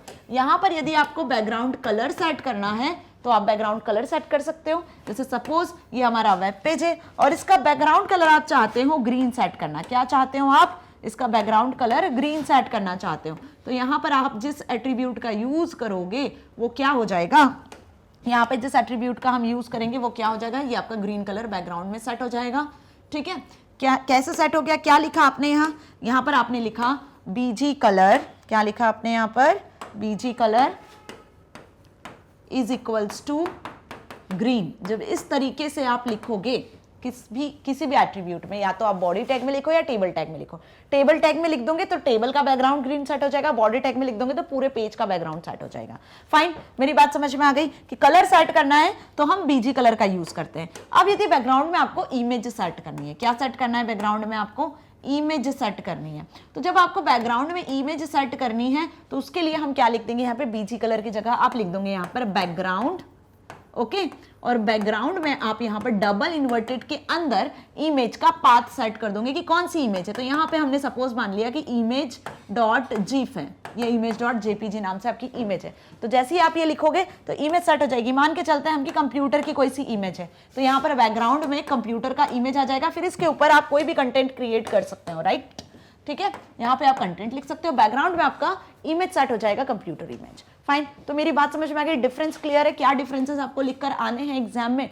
बॉडी टैग और टेबल टैग दोनों में बीजी कलर बैकग्राउंड एट्रीब्यूट का यूज किया जाता है। कलर सेट करने के लिए बीजी कलर, बैकग्राउंड सेट करने के लिए, इमेज सेट करने के लिए बैकग्राउंड एट्रीब्यूट का यूज करते हैं। क्या आउटपुट आ सकते हैं, कैसे कोड लिखना है। ओके, अब यहाँ पर आंसर कैसे लिखना है आपको? The BG colour attribute is used for colouring the background of the document, while background attribute specify the background image for a document. Okay, now next देखो इसका, what do you understand by option a link and body with body tag? तो बात body tag की हो रही है। a link option का क्या मतलब होता है? body tag के 3 attributes और होते हैं। हमने बीजी कलर और बैकग्राउंड देख लिया, इसके अलावा a link, v link और link, ये 3 एट्रीब्यूट और होते हैं। तो बॉडी टैग में आप link, A link, V link को भी सेट कर सकते हो। मतलब यहां पर यदि पर्टिकुलर हम बात करें वेब पेज में कुछ लिंक क्रिएटेड है ना, सपोज यहां पर लिंक है हार्डवेयर, सॉफ्टवेयर, ठीक है, और मिलवेयर सॉफ्टवेयर। फाइन, कुछ इस तरीके से हमने लिंक क्रिएट की हुई है। अब यहां पर लिंक का मतलब क्या हुआ? लिंक जब होती है किसी पर्टिकुलर वेब पेज में, तो बॉडी टैग में आप लिंक का कलर सेट कर सकते हो। सपोज यहां हमने लिंक का कलर रेड सेट किया हुआ है कि जब आपको लिंक दिख रही है तो नॉर्मल रेड कलर की लाइन उनके नीचे दिखेगी, रेड कलर की लिंक आपको इस तरीके से शो होगी। अब जब आप कर्सर इस लिंक पे लेकर जाओगे, क्या जब आप कर्सर इस लिंक पे लेकर जाओगे तब ये लिंक एक्टिव हो जाएगी। तो एक्टिव हो गई लिंक, तो एक्टिव लिंक का कलर सपोज हमने दे दिया ब्लू, एक्टिव लिंक का कलर क्या हो जाएगा? ब्लू। तो जैसे ही आप कर्सर लेकर गए तो इस लिंक का कलर क्या हो गया? ब्लू। समझ में आया? अब आपने इस लिंक पर क्लिक कर दिया, इस लिंक को एक्टिव किया और ये लिंक क्लिक हो गई। जैसे ही क्लिक हुआ तो आपको एक अनदर वेब पेज ओपन हुआ। कौन सा वेब पेज ओपन हुआ? आपको हार्डवेयर से रिलेटेड एक वेब पेज ओपन हुआ जहां पर मॉनिटर, प्रिंटर, सारे हार्डवेयर की इंफॉर्मेशन थी। जैसे ही आपने इस पर क्लिक करा तो ठीक है, अब ये लिंक क्या हो गई? एक्टिव थी। आपने पेज विजिट कर लिया, बैक करके वापस आ गए। अब जैसे ही आप वापस आए मतलब कि ये लिंक आपकी हो गई कैसी? Visited link. तो जब लिंक विजिटेड हो जाती है तो आप चाहते हो कि विजिटेड लिंक का कलर कैसा हो जाए? ग्रीन हो जाए। तो यहाँ पे आप विजिटेड लिंक के कलर को ग्रीन सेट कर सकते हो। तो अब इस लिंक का कलर कैसा हो जाने वाला है? आपका ग्रीन हो जाने वाला है। तो मेरी बात समझ में आई? लिंक के बीच में डिफरेंस क्रिएट करने के लिए कि कौन सी लिंक एक्टिव है, कौन सी लिंक विजिटेड है, जिसे अभी अब तक आपने विजिट नहीं किया है वो लिंक कौन सी है। क्योंकि जो भी चीजें आप सर्च करते हो इंटरनेट पे वो आपको लिंक के फॉर्मेट में, हाइपर लिंक के फॉर्मेट में ही मिलती है ना। गूगल पे आप कुछ भी सर्च करते हो तो बहुत सारी चीजें जो आपको मिलेगी लिंक के फॉर्मेट में ही मिलेगी। तो लिंक के बीच में डिफरेंशिएट करने के लिए कि लिंक का कलर कैसा है, कौन सी विजिटेड है, कौन सी नहीं है, कौन सी एक्टिव लिंक है, जानने के लिए हम बॉडी टैग में link, V link, A link attribute का यूज करते हैं। तो यहाँ पे आपसे सिर्फ ए लिंक का पूछा है। अब ये क्वेश्चन आपसे V link, A link, link attribute के थ्रू भी पूछा जा सकता है, इसलिए मैंने आपको तीनों यहाँ अच्छे से एक्सप्लेन किए। ए link attribute defines the colour of the link as it is being clicked on the web page. The default colour of a link is red. जो डिफॉल्ट कलर होता है एक्टिव लिंक का वो क्या होता है? रेड होता है। फाइन, नेक्स्ट देखो, एक्सप्लेन द फॉलोइंग स्टेटमेंट। अब अगेन आपको कुछ कोड लिखा हुआ है। क्या लिखा हुआ है? बॉडी टैग, बॉडी है ना, BG colour is equals to yellow. Body tag में जो बैकग्राउंड कलर है, बीजी कलर मतलब वेब पेज है, उस वेब पेज का बैकग्राउंड कलर क्या है? उस वेब पेज का बैकग्राउंड कलर आपका येलो है। ये आपका वेब पेज का बैकग्राउंड कलर हमने येलो सेट कर दिया। फाइन, आगे देखो क्या लिखा हुआ है। टेक्स्ट जो होगा, इस पर जो भी टेक्स्ट आप लिखोगे वो टेक्स्ट आपका रेड कलर का होगा। टेक्स्ट कैसा होगा? यहाँ पर टेक्स्ट आपका जो भी होगा इसके ऊपर रेड कलर का होगा। सपोज हमने यहाँ पर कंप्यूटर लिखा। फाइन, क्या लिखा हमने यहाँ पर? कंप्यूटर। फाइन, तो ये टेक्स्ट आपका रेड कलर का हो जाएगा। क्लियर? आगे देखो, यहाँ पे जो लिंक होगी वो लिंक ब्लू कलर की होगी। कंप्यूटर में सपोज मुझे इमेज चाहिए तो मैंने यहाँ पे इमेज लिखा, तो लिंक किस कलर से क्रिएट होनी चाहिए? ब्लू कलर से क्रिएट होनी चाहिए। तो ये हमने इमेज लिख दिया। वो अभी कौन से लिंक, विजिटेड लिंक। अभी जब आप इस पे क्लिक कर दोगे, इस इमेज पे आ जाओगे तो आपको अनदर वेब पेज खुलेगा, उसमें आपको कंप्यूटर की इमेज मिलेगी। तो विजिट करने के बाद इसका कलर कैसा होना चाहिए, ब्लू होना चाहिए। कुछ इतना हमें इस कोड से समझ में आ गया कि एक वेब पेज है जिसका बैकग्राउंड कलर येलो है, जिसमें टेक्स्ट रेड कलर से लिखा हुआ है, और विजिटेड लिंक, जो भी लिंक क्रिएटेड होगी वो लिंक जब विजिट हो जाएगी तो उसके बाद ब्लू कलर की हो जाएगी। ओके, डिफॉल्ट रेड कलर की होती है। So the code will set the web page background colour as yellow, text colour as red and visited link colour as blue. So ये जो एट्रीब्यूट्स है जो इस क्वेश्चन में पूछे गए, ये हर साल पेपर में पूछे जाते हैं अलग अलग तरीके से। कुछ एमसीक्यूज में पूछे जाते हैं, कुछ की बात कर लें हम तो कोड में पूछे जा सकते हैं, या फिर कुछ इस तरीके से, कैसे भी मतलब पूछेंगे जरूर लेकिन आपसे। तो इन 5-6 एट्रीब्यूट्स बॉडी टैग के अच्छे से समझ लेना। Okay, how the font size of a single line of a web page be changed. किसी वेब पेज के फॉन्ट के साइज को आप कैसे चेंज कर सकते हैं, है ना। So the font size of a single line can be changed by using the HTML code font. Font tag की मदद से आप किसी सिंगल लाइन में लिखे हुए टेक्स्ट का फॉन्ट चेंज कर सकते हो। फॉन्ट चेंज कर सकते हो मतलब फॉन्ट टाइम्स न्यू रोमन में, एरियल में चेंज करना है, ठीक है। डिफॉल्ट टाइम्स न्यू रोमन में शो होते हैं वेब ब्राउजर पर। हर एक वेब ब्राउजर अपने अपने अकॉर्डिंग फॉन्ट्स को डिस्प्ले करता है। आपको जिसके अकॉर्डिंग चेंज करना है, साइज चेंज करना है, फॉन्ट का स्टाइल चेंज करना है, फॉन्ट का टाइप चेंज करना है, वो सारी चीजें आप चेंज कर सकते हो। सो यहाँ पे देखो क्या बोला है आपको, फॉन्ट का साइज चेंज करना है, वो भी सिंगल लाइन का। तो जिस एट्रीब्यूट का यूज किया है फॉन्ट में वो साइज एट्रीब्यूट है, +1 लिखा है तो एक सिंगल लाइन का फॉन्ट चेंज हो जाएगा। दिस इज HTML टेक्स्ट, यदि लिखा है तो वो चेंज होगा। मतलब कुछ इस तरीके से यहाँ पे आपका वेब पेज क्रिएटेड है, इस वेब पेज में इस सिंगल लाइन में लिखा है this is a HTML text, ठीक है, ये लिखा हुआ है, फाइन। और इसके बाद बहुत सारा कंटेंट लिखा हुआ है। तो यहाँ पे सिंगल लाइन पे जब आपने इस लाइन पे फॉन्ट टैग अप्लाई किया तो इस पर्टिकुलर लाइन के फॉन्ट चेंज हो जाएंगे, फॉन्ट साइज चेंज हो जाएगा, ठीक है, सिर्फ इसी सिंगल लाइन का। बात समझ में आ गई, क्लियर। अब यदि आपको इसका फॉन्ट स्टाइल चेंज करना है तो साइज की जगह हम किस एट्रीब्यूट का यूज कर लेते हैं, यहाँ पर फेस। जैसे मैंने बताया एरियल सेट करना है, कैलिबरी सेट करना है, तो आप फेस एट्रीब्यूट का यूज करते हो, ना कि टाइप एट्रीब्यूट का। तो font face, font size, font का कलर सेट करना है, सपोज ये ब्लू कलर से दिख रहा है, आपको रेड कलर से सेट करना है तो आप फॉन्ट का कलर भी सेट कर सकते हो। अब ये इतना डिटेल में समझाने का लॉजिक क्या है, क्योंकि क्वेश्चन में आपसे साइज एट्रीब्यूट पूछा, हो सकता है आपसे एग्जाम में यही सेम क्वेश्चन में फेस पूछ ले या कलर एट्रीब्यूट पूछ ले, राइट। तो मेरी बात समझ में आ रही है ना, हम क्यों कोई भी चांस ले, हमें सारे एट्रीब्यूट पता होने चाहिए। Okay, next, what is the use of tag in HTML code. HTML code में टैग का क्या यूज होता है, right. Any 2 options used with this tag. मतलब यहां पर फॉन्ट टैग की बात कर लो या किसी भी टैग की बात कर लो आप, तो देखो ऊपर वाले क्वेश्चन में फॉन्ट टैग के बारे में लिखा है, तो कोई से भी टैग के बारे में बताना है, आप किसी भी टैग के बारे में बता सकते हो। The font tag is used to change the size, colour and face of the text on HTML page. It uses attributes such as size, face, color, जो अभी मैंने बताया, ठीक है। तो टैग क्या होते हैं, वेब पेज को डिजाइन करने के लिए यूज किए जाते हैं टैग्स। तो इस क्वेश्चन में आपको इस तरीके से आंसर लिखकर आना है। नाउ अगेन आपको कोई भी 5 में से 4 ही अटेम्प्ट करना है, क्लियर, क्योंकि 4 मार्क्स के लॉन्ग आंसर था और एक ही क्वेश्चन क्या था, HTML बेस्ड था, वो हमने देख लिया। अब आ गए हम सेक्शन ई पर।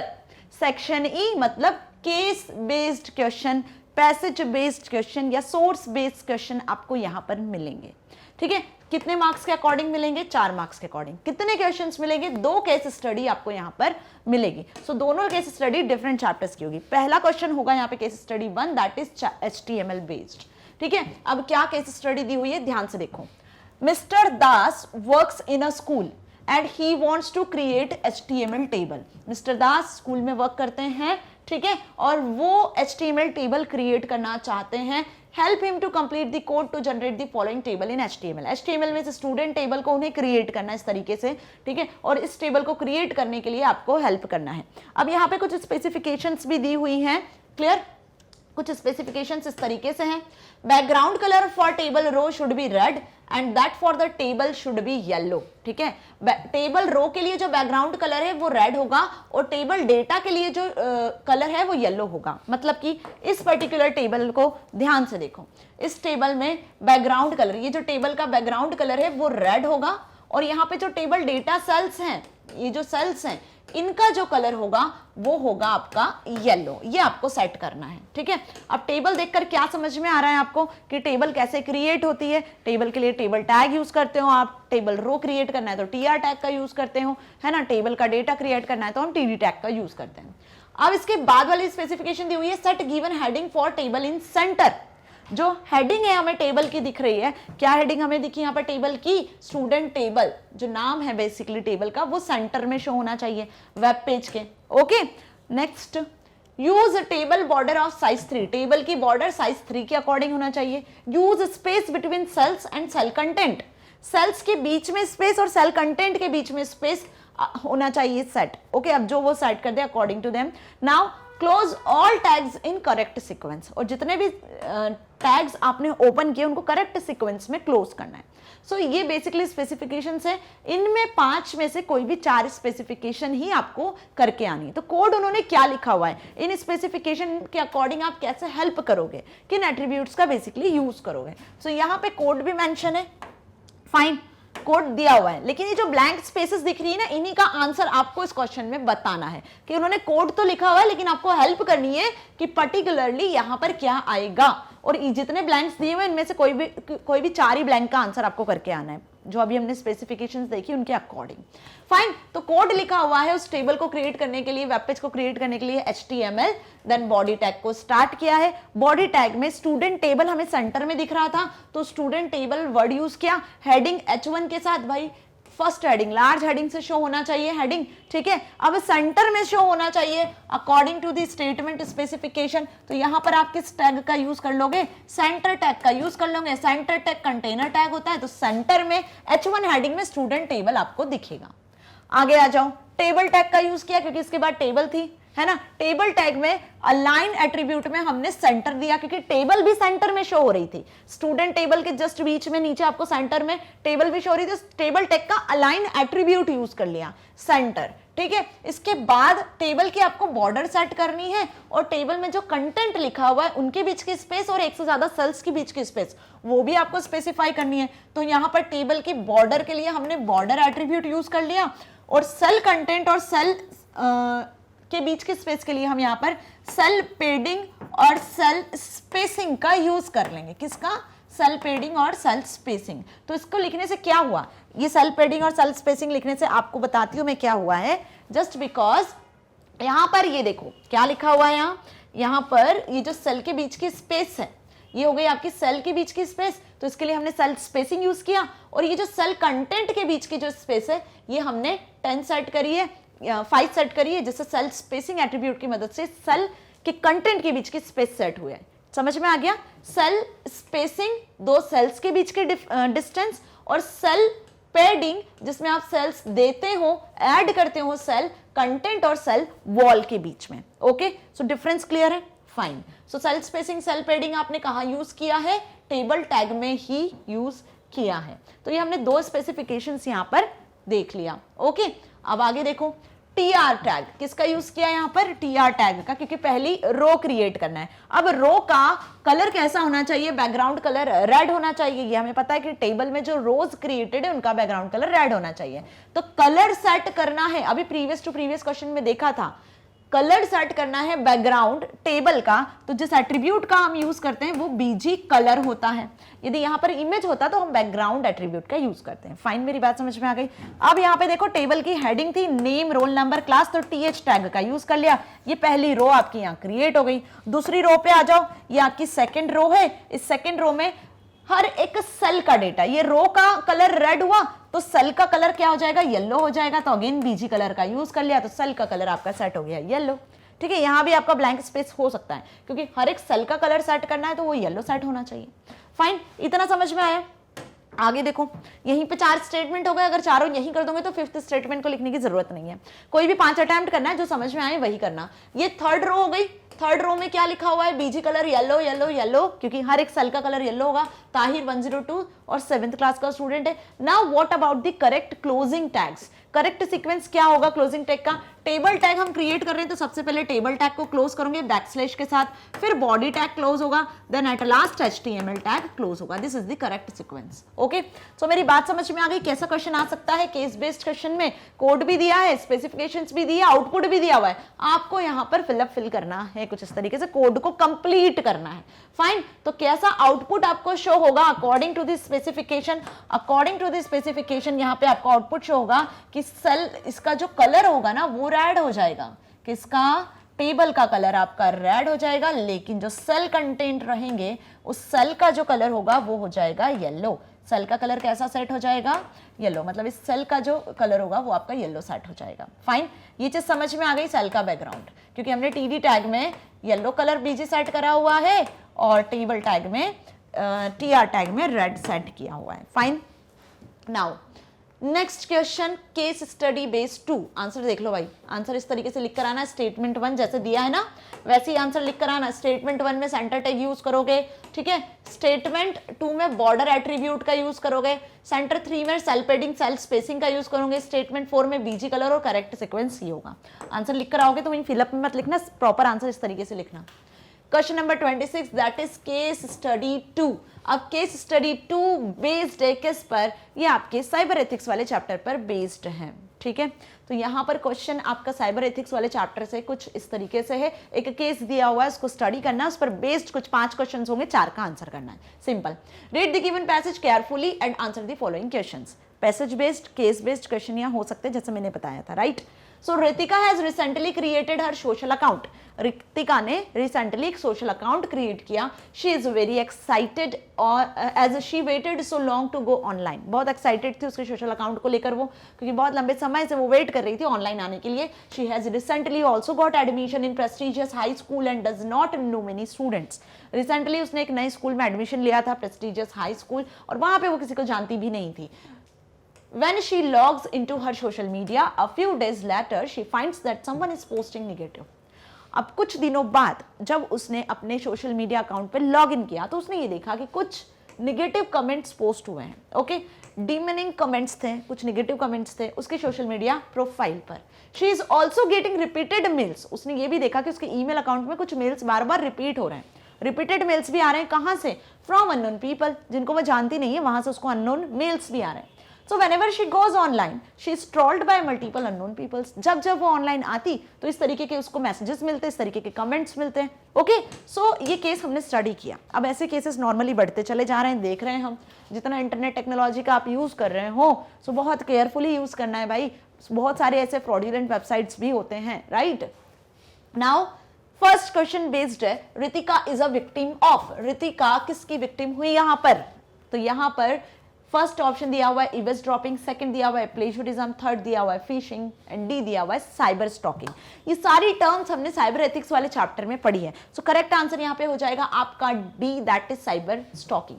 साइबर स्टॉकिंग, साइबर बुलिंग जैसे केसेस हमने देखे थे, इनके एग्जांपल्स पढ़े थे, है ना। बदमाशी करना, छेड़छाड़ करना ऑनलाइन रहकर, बेसिकली ये साइबर स्टॉकिंग में आते हैं। पीछा करना, लाइक फिशिंग जैसे अटैक जो होते हैं, यहाँ पे यूजर कॉन्फिडेंशियल इंफॉर्मेशन को चुराने की कोशिश करता है, जो हैकर्स वगैरह होते हैं ईमेल अकाउंट के थ्रू, ठीक है। कोई अननोन लिंक भेज देते हैं, उस पर क्लिक करोगे तो आप करोड़पति बन जाओगे, ऐसे ऐसे मैसेजेस यहाँ पर आते हैं। प्लेजरिज्म, जब किसी के क्रिएटिव आइडिया को, जो किसी ऑनर का है, उसको यदि आप उसको बिना बताए अपना नाम बताकर रिप्रेजेंट करते हो, अपना वर्क बता के रिप्रेजेंट करते हो, उसे प्लेजरिज्म कहते हैं। ऐसे ही ईवेस ड्रॉपिंग भी होता है, राइट, है ना। सो ये हमने देखे थे सारे पर्टिकुलर क्राइम्स को, साइबर फ्रॉड्स को, जिसमें ये रितिका किसकी विक्टिम हुई? साइबर स्टॉकिंग की। नेक्स्ट देखो, which of the following is the most appropriate action she should take. अब इसके अगेंस्ट उसको क्या एक्शन लेना चाहिए जो सही होना चाहिए? तो यहाँ पे अगेन आपको चॉइस में मिले हैं क्वेश्चंस। अब देखो एक चीज ध्यान रखना, क्या कि यहाँ पे जरूरी नहीं है कि आपको एग्जाम में चॉइस में ही मिले, ये आपको अपने अकॉर्डिंग आंसर भी लिख कर आना पड़ सकता है पैसेज को पढ़ के। ओके, चॉइस इसलिए दी है ताकि आपको इजीली समझ में आ सके, लेकिन एग्जाम में जरूरी नहीं है कि चॉइस मिले। तो क्या करना चाहिए रितिका को, पहले देख लेते हैं options. She should stop going online and delete her social media account. उसको ऑनलाइन जाना बंद कर देना चाहिए, अपने सोशल मीडिया अकाउंट बंद कर देना चाहिए, डिलीट कर देना चाहिए। क्या? बिल्कुल नहीं। ऐसा क्यों करेगी वो? नेक्स्ट देखो, she should not share this with anyone as she might face more of such kind of behaviour. ऐसा जो उसके साथ में हो रहा है उसके लिए उसको किसी को बताना नहीं चाहिए, चुप रहना चाहिए। बिल्कुल नहीं, ऐसा भी नहीं करना चाहिए। She should file a complaint at the nearest police station, जो नियरेस्ट पुलिस स्टेशन है वहां उसको कंप्लेन करनी चाहिए। हाँ, ये सही लग रहा है। आगे देखते हैं, she should inform her parents and bring the notice of school authorities, ये भी हमें सही लग रहा है। दोनों में से ज्यादा सही क्या लग रहा है? डी, दैट इज कि उसे स्कूल अथॉरिटीज को बताना चाहिए, सबसे पहले अपने पेरेंट्स को बताना चाहिए कि उसके साथ क्या हो रहा है। उसका जो सोशल मीडिया अकाउंट है उसमें ये जो अननोन पीपल कौन है जो इस तरीके के मेल्स कर रहे हैं, गलत पोस्ट कर रहे हैं, राइट, क्योंकि वो अभी अभी नए स्कूल को भी ज्वाइन किया उसने और एट द सेम टाइम वो सोशल मीडिया अकाउंट पर भी लॉग इन हुई। ओके, सो यहाँ पर जो करेक्ट आंसर होगा, जो ज्यादा करेक्ट है, वो ये है। फाइन। और इस तरीके के फ्रॉड के लिए, इस तरीके के क्राइम के लिए हम जहां कंप्लेंट करते हैं वो साइबर पुलिस होती है। ये सभी को अच्छे से क्लियर है, right. Next, third, after hearing her order, उसके ऑर्डर को सुना स्कूल ने, तो the school decides to publish a set of moral principles. तो स्कूल ने क्या डिसाइड किया? कुछ मॉरल प्रिंसिपल्स हैं जो स्टूडेंट को बताने चाहिए कि आप ऑनलाइन कैसा बिहेव करो, ठीक है, while using the internet, the school is referring to। अब इस moral principles को बताने के लिए स्कूल ने इसे क्या नाम दिया? बेसिकली इन एथिक्स को जो बता रहे हैं वो moral principles, उन्हें क्या कहेंगे आप? इंटेलेक्चुअल प्रॉपर्टी राइट कहोगे, इंटरनेट प्राइवेसी कहोगे, कंप्यूटर एथिक्स कहोगे या साइबर एथिक्स कहोगे? सो ऑब्वियस यहाँ पे जो स्कूल स्टूडेंट्स को बता रहा है कि किस तरीके से आपको बिहेव करना है, कैसे सोशल मीडिया अकाउंट को जब आप एक्सेस करते हो किन मैनर्स में रहना है, किस तरीके से यूज करना है, क्या प्राइवेसी होती है, क्या सेट करना है, क्या नहीं सेट करना है, ठीक है। तो ये बेसिकली आपने किस चैप्टर में पढ़ा? साइबर एथिक्स में पढ़ा। तो यहाँ पे क्या हो जाएगा करेक्ट आंसर आपका? D, that is cyber ethics. Okay, समझ में आ गया। नाउ फोर्थ दिया हुआ है, Ritika is advised bye her best friend सीरत to protect her personal information from intentional or unintentional attack by others, कि अपनी पर्सनल इंफॉर्मेशन को प्रोटेक्ट करके रखो, ठीक है। So this is also known as, इसे हम क्या कहते हैं? Digital right, copyright, data privacy या इंटेलेक्चुअल प्रॉपर्टी। सो यहाँ पर जो करेक्ट आंसर होगा आपका वो होगा डेटा प्राइवेसी। जब आप अपने डेटा को, अपनी इंफॉर्मेशन को प्रोटेक्ट करके रखते हो, that is called data privacy. Digital right, copyright, intellectual property, ये आपकी डिजिटल प्रॉपर्टी पर वो सारे राइट्स होते हैं जो कि ऑनर्स के होते हैं। ऑनर चाहता है तभी उन प्रॉपर जो भी उसका डेटा है, जो भी उसकी प्रॉपर्टी है, उसको सेल कर सकता है ना, या उस पर कॉपीराइट लगा सकता है। सो ये चीजें आपकी इस पर्टिकुलर से रिलेटेड नहीं है। यहाँ पर जो है अपनी पर्सनल इंफॉर्मेशन को सिक्योर करके रखने के लिए, जिसके लिए हम यूज करते हैं डेटा प्राइवेसी का। ओके, सारे ऑप्शंस आपको क्लियर है। Next, fifth question, the computer teacher of Ritika's class decides to take an online session on the topic net etiquettes which generally includes. जो कंप्यूटर टीचर है रितिका की क्लास की, उन्होंने डिसाइड किया कि एक ऑनलाइन सेशन लेना चाहिए जिसमें सारे स्टूडेंट्स को नेट एटिकेट्स के बारे में बताया जाए। तो नेट एटिकेट्स क्या होते हैं? अभी हमने देखा सेक्शन सी में क्वेश्चन में कि नेट एटिकेट्स क्या होते हैं, ठीक है। उसके बारे में क्लास टीचर चाहती है सारे स्टूडेंट्स को अवेयर करना। सो इसके लिए कौन सा करेक्ट ऑप्शन होगा? क्या नेट एटिकेट्स उन्होंने बताए होंगे? Safeguarding one's password and sensitive online information, ये भी करेक्ट है कि आप अपने पासवर्ड को सेफ रखो, सेफगार्ड लगा के रखो, सेंसिटिव इंफॉर्मेशन को बचा के रखो, ठीक है। किसी को जल्दी से मत बताओ। लॉगिन आईडी जो पासवर्ड है, पासवर्ड इतना अच्छा क्रिएट करो कि कोई इजीली हैक ना कर पाए, ठीक है। आपका नाम, अपने फ्रेंड का, पापा मम्मी का नाम, mobile number, date of birth, ऐसा कोई पासवर्ड नहीं रखना है। कैरेक्टर्स लोअर केस में, अपर केस में, नंबर्स, स्पेशल सिंबल्स, इनसे मिलकर बना होना चाहिए। Logging out of social media account after this session, जैसे ही आपका सेशन ओवर हो जाए तो लॉग आउट कर देना चाहिए आपको सोशल मीडिया अकाउंट से, ये भी सही है। Not bullying or trolling anyone by disrespecting them or passing an inappropriate remark, किसी को भी किसी भी तरीके का कोई निगेटिव रिमार्क, कोई निगेटिव कमेंट, किसी का कोई निगेटिव पोस्ट, इस तरीके से आपको काम नहीं करना है। So not bullying, not trolling जैसे केसेस नहीं करना है। तो तीनों हमें सही समझ में आ रहे हैं, तीनों नेट एटिकेट्स हैं। So D is the correct answer, that is all of the above, right. So पांचों ऑप्शंस आपको अच्छे से समझ में आ गए। अगेन आई एम टेलिंग, जरूरी नहीं है कि ऑप्शंस आपको दिए रहें, ये आंसर आपको लिखकर भी आना पड़ सकता है। पैसेज को पढ़ के आपको प्रिडिक्ट करना है कि क्या आउटपुट आपको लिखना है, क्योंकि साइबर एथिक्स वाला चैप्टर हम अच्छे से पढ़े हैं, ठीक है। पूरे चैप्टर के सारे वीडियो लेक्चर्स अच्छे से कवर किए हैं, ठीक है। इस पूरी बुक को हमने पूरी तरीके से कंप्लीट किया है। तीनों प्लेटफॉर्म पे आपको सारे वीडियो लेक्चर्स मिल जाने हैं। ओके स्टूडेंट्स, सो यहाँ पे क्या होता है, फिनिश होता है हमारा सैंपल पेपर। सैंपल पेपर 6 को हम बहुत अच्छे से फिनिश कर चुके हैं। होप आप सभी को सारे सैंपल पेपर्स अच्छे से समझ में आए होंगे और अब आपकी प्रिपरेशन कहीं ना कहीं बहुत अच्छी होती जा रही होगी।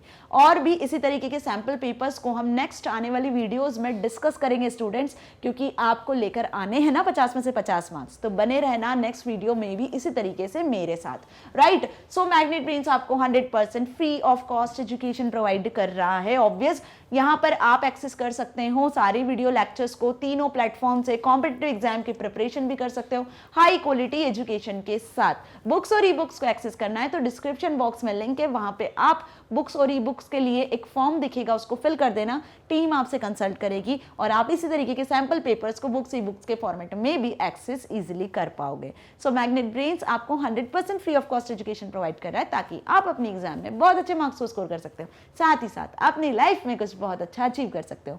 मिलेंगे नेक्स्ट वीडियो में, till then stay here, stay happy, thank you so much.